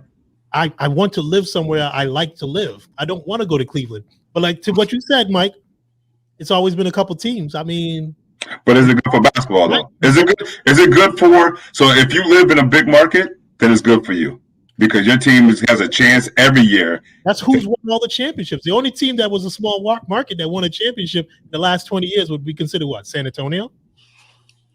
Like all the championships been won by Chicago, okay, Houston, the Celtics, Boston, and Lakers, Philly. I mean, the Lakers had superstars sitting on their bench when Kareem and them was playing. Like, oh man, they were loaded. Like you look at that photo. I've seen action photos of games, and it looked like they had Gail Goodrich, all these people sitting on the bench. Bob McAdoo, all of them. Bob McAdoo sitting there, and you're like. He sat bench, and they were on the same team. So it's always been like this. I just think it's more amplified because the storylines, we have to go through it all year. Back in the day, the Lakers were always the best team in the West. I just think you need to be careful because, and that's why the NFL catapulted to being one of the if not the top two sports in the country, is because of parity. It's because everybody had a rooting chance, and you look at the number outside of the Patriots. I mean, we were terrible for many years. Yeah, but parity is what makes it such an interesting and parity. So here's the thing. Here's the thing to look at. You look at baseball.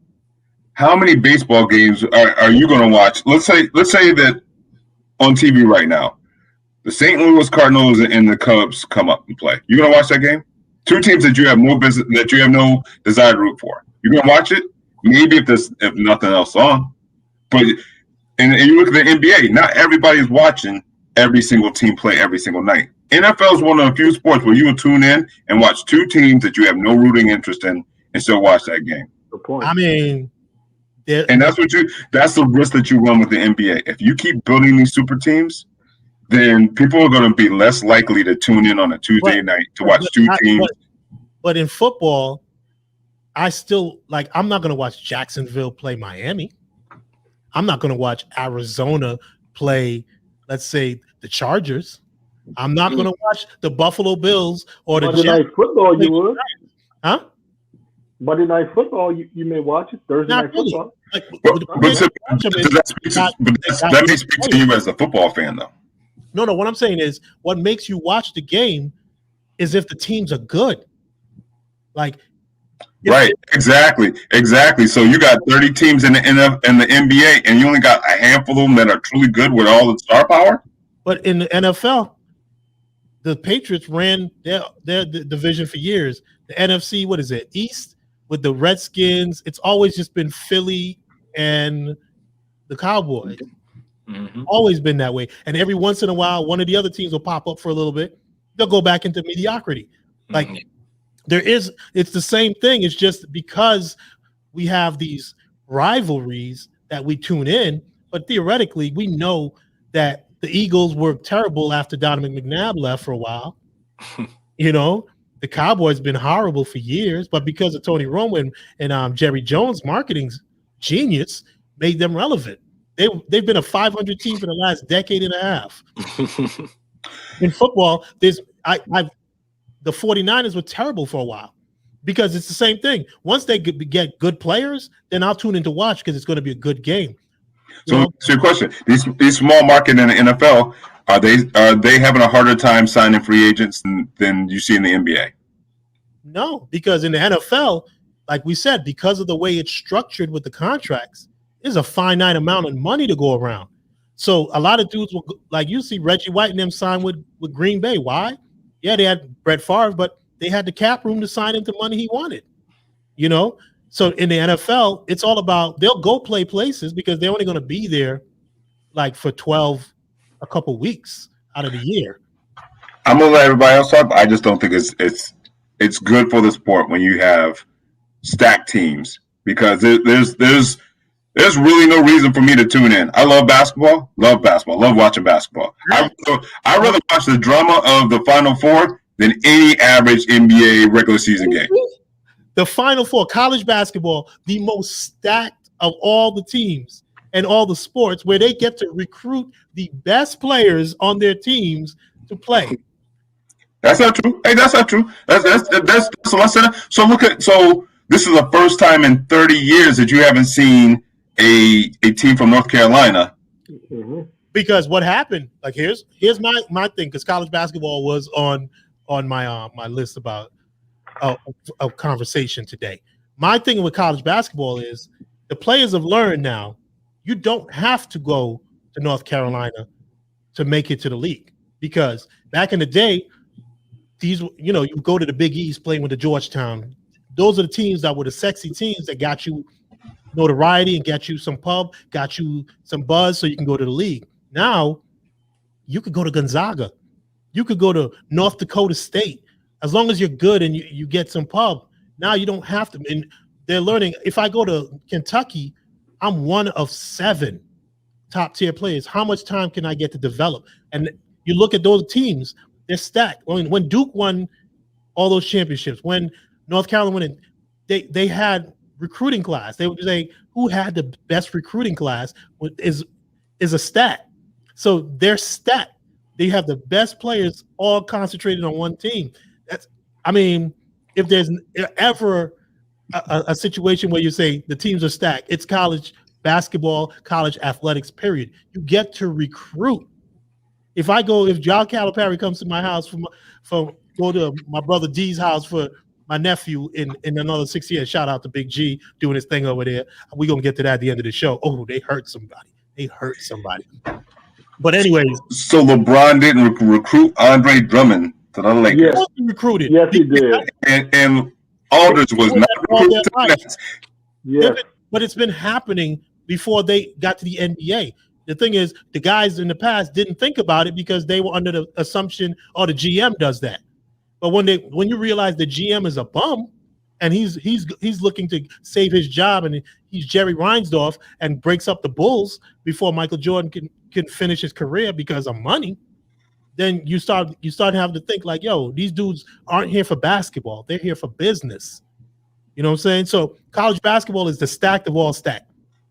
That's all I'm saying. So if you're fast forward in the NBA, you got to just TiVo college basketball and we'll watch it later. What you think, Micah? Because you played ball, you played basketball. Imagine your school, you're at Morrow High. Didn't they recruit players?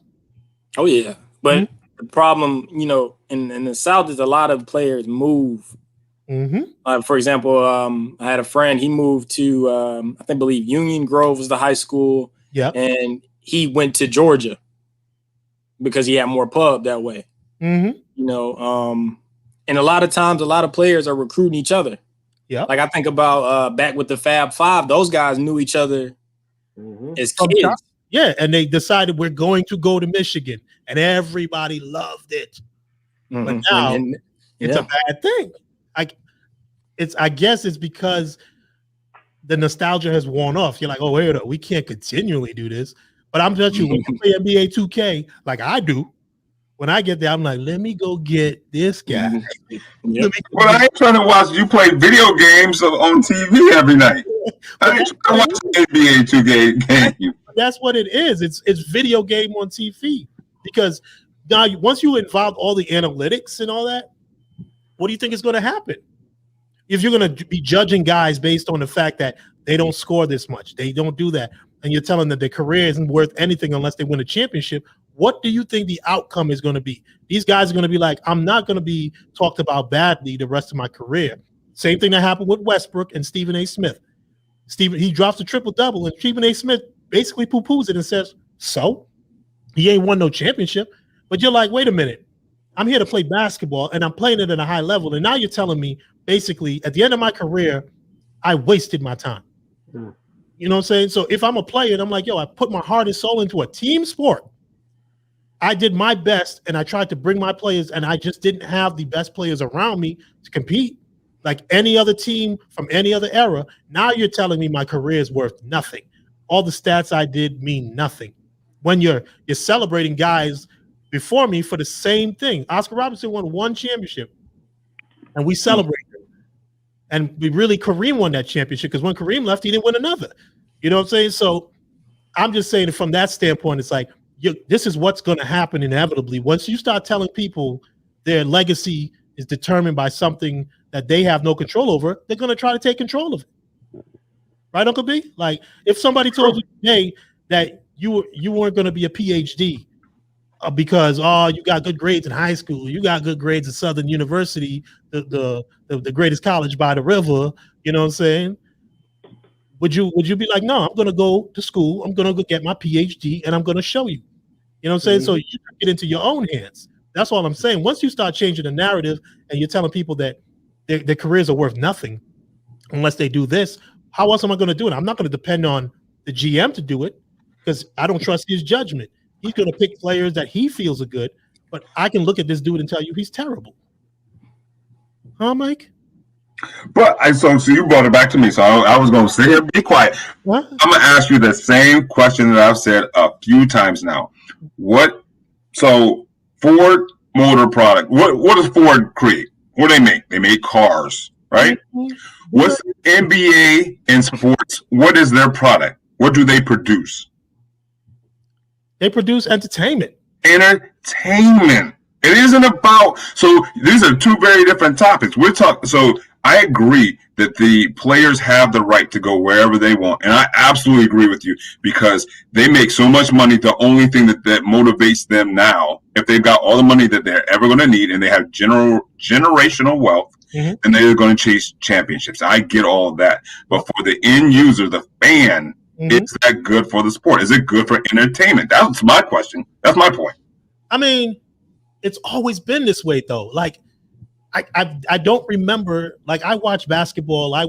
Before it was on NBA League Pass and TNT and everything at ESPN all week long. I remember watching the games on Sunday, and I would see the Knicks versus the Bulls, but I didn't see the Knicks versus, you know what I'm saying, like the Milwaukee Bucks.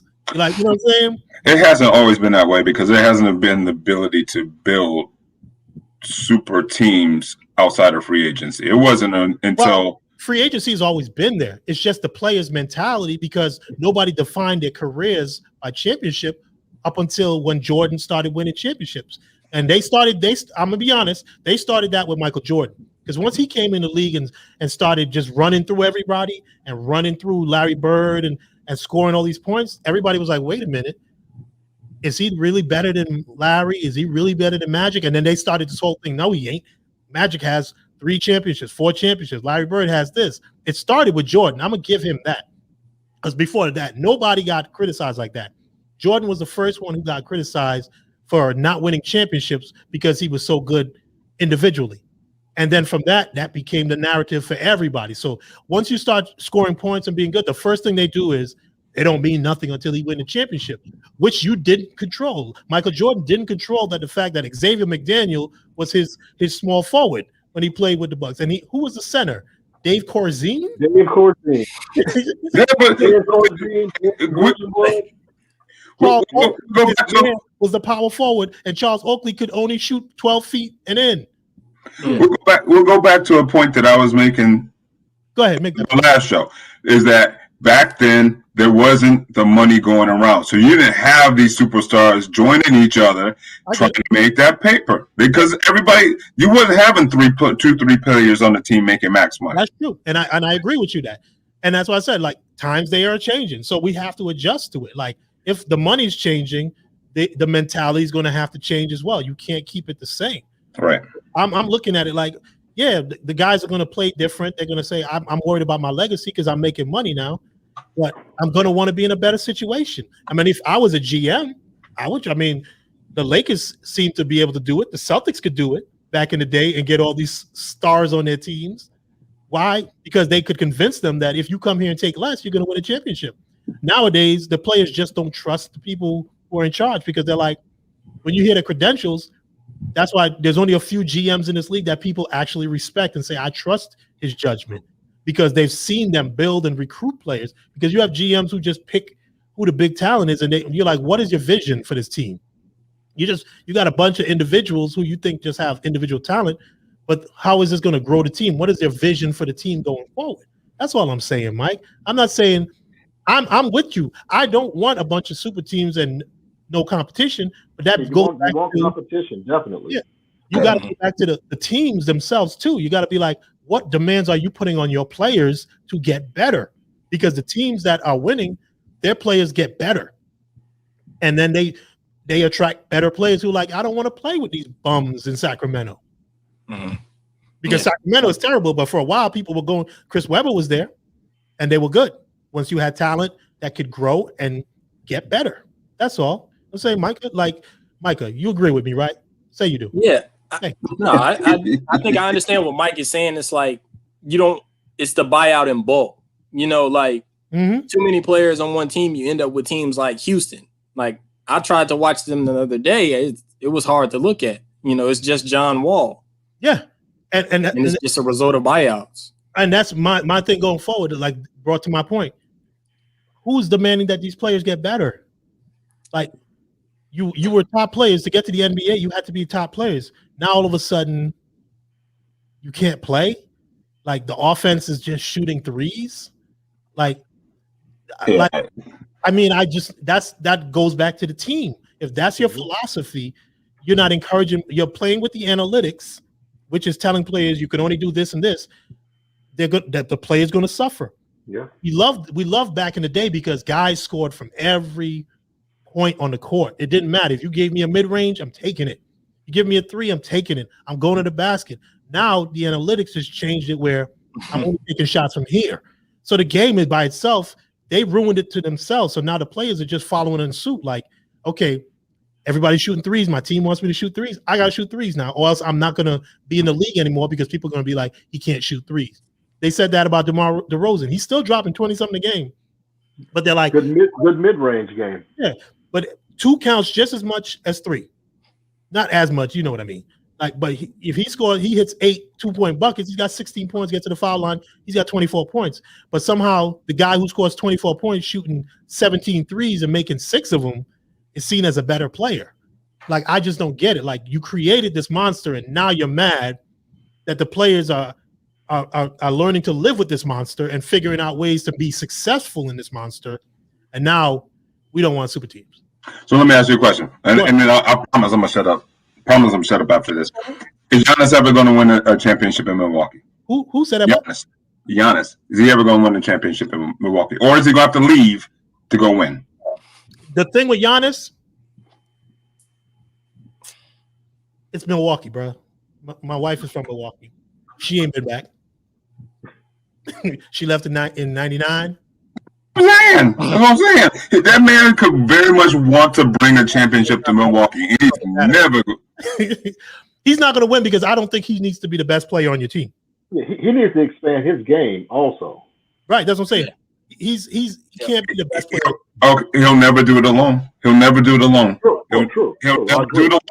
He'll never get another player over there with the caliber to help him bring it over the hump. He'll win a championship someplace else. I mean, Kareem left. Once Kareem left, nobody wants to stay in Milwaukee. But that's the problem when you put teams in certain environments. It's not my fault because, how many would you take a job in Milwaukee? If they pay me enough, absolutely. Right. You would. I'd take 2.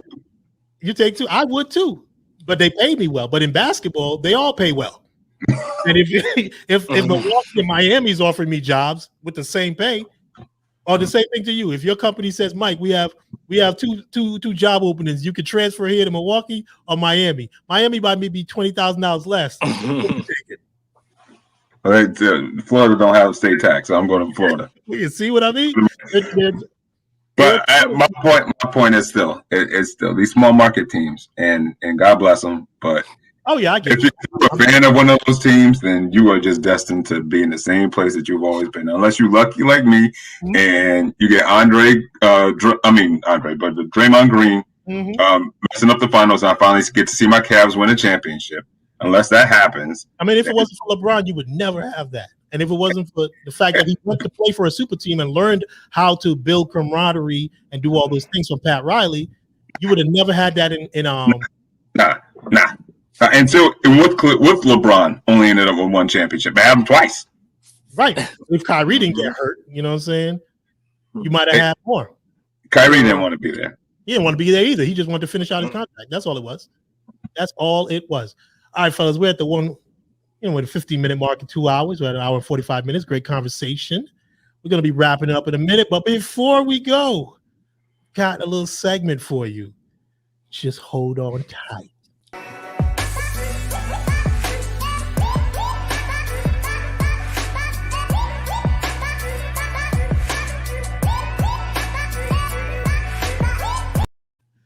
The segment is called Get Your Mans. Oh man. You know what this is going to be. I'm gonna roll something here, and then we're gonna get back. We're gonna come back and we're gonna talk about it. Did any of you happen to see this? Did anybody happen to see this? Oh man. Oh my word. Retirement. Oh my word. So now, I saw this the other night. I thought it was a joke. I saw one one image. I thought it was a Photoshop. I was like, there's no way Paul Pierce is doing this on Instagram Live. Maybe they photoshopped his head on somebody. And then they were like, oh, no. Well, wait. It was one of my sports groups, Peas and Beans. Shout out to them. They were like, no. It's real. What say you about your man, Paul Pizzi, the truth, living his best life? And they said he brought this. This is his house. I thought he was a barbershop. They said, no, this is his house. The man is married, bruh, with a child. This looks like it looks like The Hangover, or a scene in The Hangover where just something went wrong. Somebody took a left turn when they're supposed to take a right, and it just got bad. Honestly, like this man, either he believes that he's the greatest like I'm a Celtics fan. I thank Paul Pierce for his service. But in his retirement, ever since winning his one and only championship after Kevin Garnett and Ray Allen got there, has transformed himself into somehow being the most outstanding basketball player that ever was since Michael Jordan. For you to do this, and you're on national TV, like the weed smoking, all that, you can do whatever, you can do that. But putting this out there, you work for ESPN, and you work on one of their flagship shows, The Jump, with Rachel Nichols, who is a female, if you didn't realize by her name. And then you do this on the cusp of Women's History Month, where ESPN is pushing women to the forefront to be more than just objectified. And then you do this.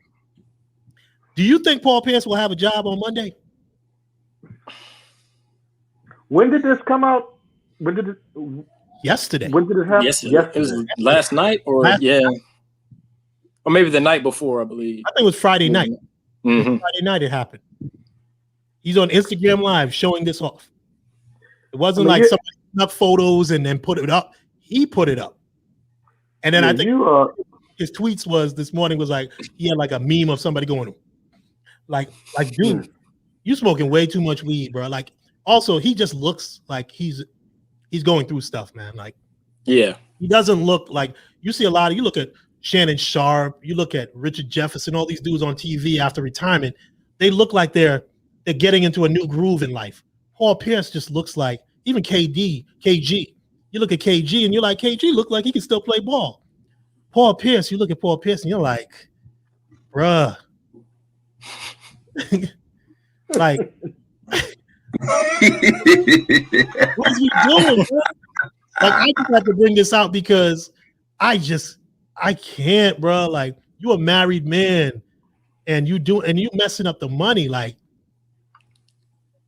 I don't get it. But is he shooting a music video? I'm saying that jokingly. I'm not saying that jokingly, but he said there was like a barbershop. This was, at first I thought he was at a barbershop and this was going on at the barbershop. They said no, this was at his house because California isn't open like that. So he brought this to his house. So I'm like, is he going through a divorce and we don't know about? And he's just lashing out. But and then people were like, I was like, was he married? And he is married. He has a child and a beautiful wife. They got married in 2010. I'm like, Paul Pizzi, like Mike. I'm gonna pray for him. I'm gonna pray for him because there's, first of all, this man couldn't be married to my wife and then have all of that debauchery happening on in the background, and I'm still living. I'm gonna pray for him. I know she watching. You might get cut for just watching that video. Diana, don't hurt him, baby. Don't hurt him. That's all. All I'm gonna say is that's just not a good look. Is he going to be employed come Monday? He most certainly might be suspended. He might be on WEI, the local radio station, come Tuesday. But he's got some other problems that he need to deal with. And Mr. Bentley, this is what I talk about with somebody, like the lore of the players. He did this, he did that, but don't put it out there. Like, that's just not a good look. Like, everybody, I have nothing against weed. It's legal in California. Yes, it is. And, clubs is legal all around the country. But to put that out there, knowing that this is the you have a platform to do so much more. And then Yeah. you were talking bad about James Harden and just going to the strip club. He wasn't out there on Instagram living it. You know what I'm saying? He went there, he hung out, he didn't get in no trouble. It's like Paul Pierce, like we gotta pull his card or something. Like somebody needs to sit him down and be like, you need time out, go in the corner, get yourself together. I don't blame the weed. I just think he's beyond reproach.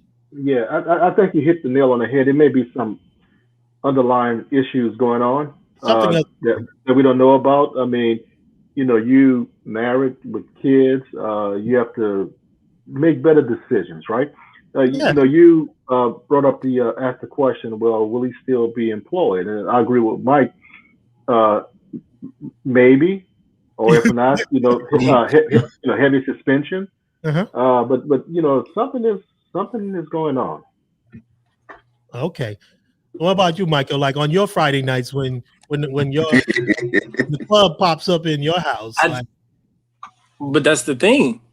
Is keep your business to yourself. You know, that's somebody should be in his corner saying, you know, they should have his phone. You know, they have PR people for that. Phone. Nobody should have had a phone. Like a lot of these players, when they talk about they do these things, they're like, that's the rule. If you're going to come in here, we're taking your phones. And you know what I'm saying? Like, I know you're going to do what you want to do. I've partaken in many of these things that Paul Pierce has in my younger days, but I ain't never thought about taking no pictures. It's a new era. This is a new era, but he's not of the new era. He's of the golden era of basketball, and he should know better. Michael Jordan, there's stories about him, but Mike ain't never said a word. Mike ain't never let a picture be taken, nothing. I respect him for that. You guys can tell stories, but until I see a photo, I am not commenting. All right, we got another one.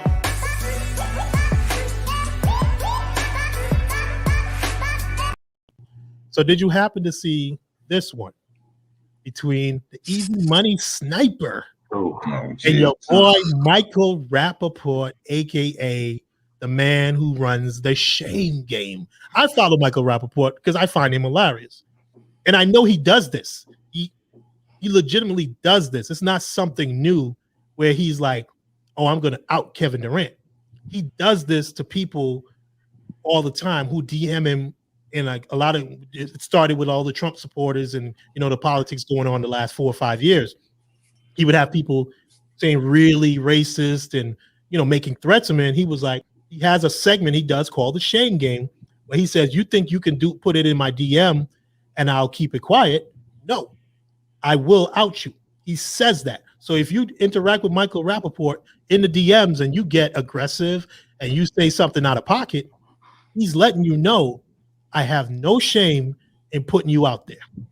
What you think about your boy Kevin Durant at this point? Like, I know people love to say, this is what I'm talking about, Mr. Bentley. I love Michael Jordan. I love Magic Johnson. I love Larry Bird. I love Kareem Abdul-Jabbar. Why? It was more than just basketball. They understood the position I'm in.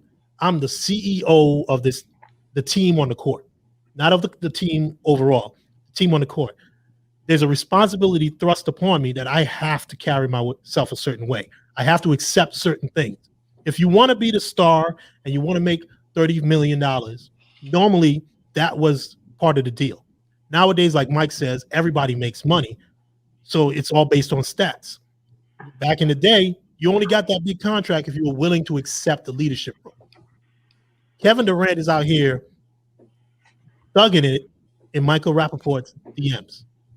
Like, and then you get caught on it, and everybody's saying, oh, Michael Rappaport, that's foul. You shouldn't have did that. No. He's already made it clear this is what he does. So if you threaten him, and the thing is, he didn't even do it because Kevin Durant threatened him. He said once he started bringing his wife into the subject, that's when he said, you know what? You're going to be part of the Shame Game. So Kevin Durant had to know that. He knows who Michael Rappaport is. What do you think of one of your best players in the league involving himself in this most basic behaviors? Like, this is stuff little kids do, man. Tekashi 6ix9ine out here, man. Like, all these idle threats. Like, what are you doing? Like, I don't get it. Yeah, I mean, it goes back to decision making. I mean, Kevin Durant is one of my favorite players in the NBA currently, and you should be concentrating on getting yourself better, rehabbing, focusing on the season as opposed to getting into outside spats, with individuals. I mean, concentrate on the season. That's the important thing. And I just think Kevin Durant sometimes, gets himself involved and feels that he has to go back and forth. And why? You're a superstar. But he grew up in the era that's what they do. They clap back. Yeah, but clap on the court. Get better. Get back on the court. And help your team try to win an NBA championship. Yeah, I agree with you. It's just that's what I'm saying. Like all these topics kind of this is the tip of the iceberg here. The mentality of the players has changed throughout time. So things that we've gotten used to guys accepting. I think of all the players in the league left, I think the last one may be like Dame Lillard and guys like that. Even Giannis, I'll give him that. He kind of accepts the fact that I'm the leader of the team. I'm going to be a certain way. I'm going to carry myself a certain way. Expect this from me. Nowadays, all the other guys, they believe because they're of the world, they can just be who they are at all times. Like, no, when you accept this position, like if you're the president of the United States, you can't be what you were when you were in college anymore. You have to accept this responsibility. If not, don't try to be that. And I think Kevin Durant has to learn that. If he hears this from me and he claps back at me, I'll be like, thank you. That means we're doing good. We got some good ratings. I'd be like, dude, you don't need to interact with me. It's just my opinion. And if you're going to be that sensitive, and then his whole thing was like, Mike, we were just joking around. I'm like, who joke around like that? Like me and Mike joke around, me and Micah joke around, me and Uncle P joke around. I ain't never joked around like that. No. You know what I'm saying? You thought it was a joke, but you were being serious. And when he called you on it, now everybody's like, oh, he should have never snitched on him. KD just need not to be on Instagram like that, bro. On Twitter like that. The thing is, don't block comments. Don't allow people to comment. The thing is that I've learned if I burn myself, I don't need to go back and light my face on fire for me to learn a lesson. Once I burn myself, I'm good. This guy, eventually and unfortunately, he's going to have to learn a lesson. And it's going to be the hard way. And like Desean Watson, just learn himself a lesson. Oh, yeah. A $50,000 fine to him is not going to get him to learn his lesson. If he's going to learn that lesson, he's going to have to learn it the hard way. It's going to have to hurt his bank account or his ability to play ball. That's the only way he's going to learn his lesson. And that's true. And I totally agree. It's no more that it's you can't be this anymore. Like you can't be the common person anymore. You got to accept the fact that you're different. You know what I'm saying? You can't involve yourself in things. You got to be beyond reproach. You got to be above the fray. Yep. I know people don't like it. They want to be and have fun, but you can do all that with your friends. Why involve people who have nothing to do with your day-to-day life? Just go on Twitter, block comments, or just get off of it. You're rich. You can hang out with way cooler people. Why are you involving yourself with Michael Rappaport? Why are you involving yourself with a 15-year-old in OKC? Like, this has been Kevin Durant for the last 10 years. He's 32 years old, still doing things like he's 20 or between the ages of 15 and 21, man. So on that note, we're about to wrap up the show here. It's been a great show. But before we go, Mike, Uncle B, one thing I got to shout out my nephew, Big L.Felix, my nephew, Garrick, his team Triangle Offense. I tried to get it on the thing. They was this weekend. Oh, man, I can't get it on here. Mike, you saw that. That was ridiculous. He beat the team. Awesome. 65 or something insane like that. Offense, my nephew's team, the scores were like 62-19, 63-9. Congrats on that. 50-15 and 51-38. My nephew was blocking. He had like 11 blocks one game. Wow. Shout him out and his team for doing that thing. Keep good work hard, play as a team, and you see what you can achieve. Shout out to the coaching staff. Shout out to my brother Big D for being there and always being on my nephew, my sister-in-law, and everybody for just motivating him and staying behind him, putting education first and hard work. That's been the key. So shout out to Triangle Offense doing their thing this past weekend, winning the tournament. And on that note, I want to thank my guest, big, pretty-eyed Mike Manley, Micah, Dr. Uncle Ryan Bentley, for joining us here on another episode of the Inside Out Podcast. Join us another week from now. How do you say that? The week after next, with our next show, we're going to try to organize. I want to do a coaching show, so we'll see about that. And we're going to organize the show about what topic you want to do, Mike? Man, that was a half hour ago. I don't remember what we was talking about. Mike old, y'all. Diana, he going to bed. You can see he fading real. It's paying college athletes. College athletes. Okay, be on the lookout for that and more stuff coming from us on the Inside Podcast. Thank you, everybody, for joining us today, and we'll see you next time. All right? Peace.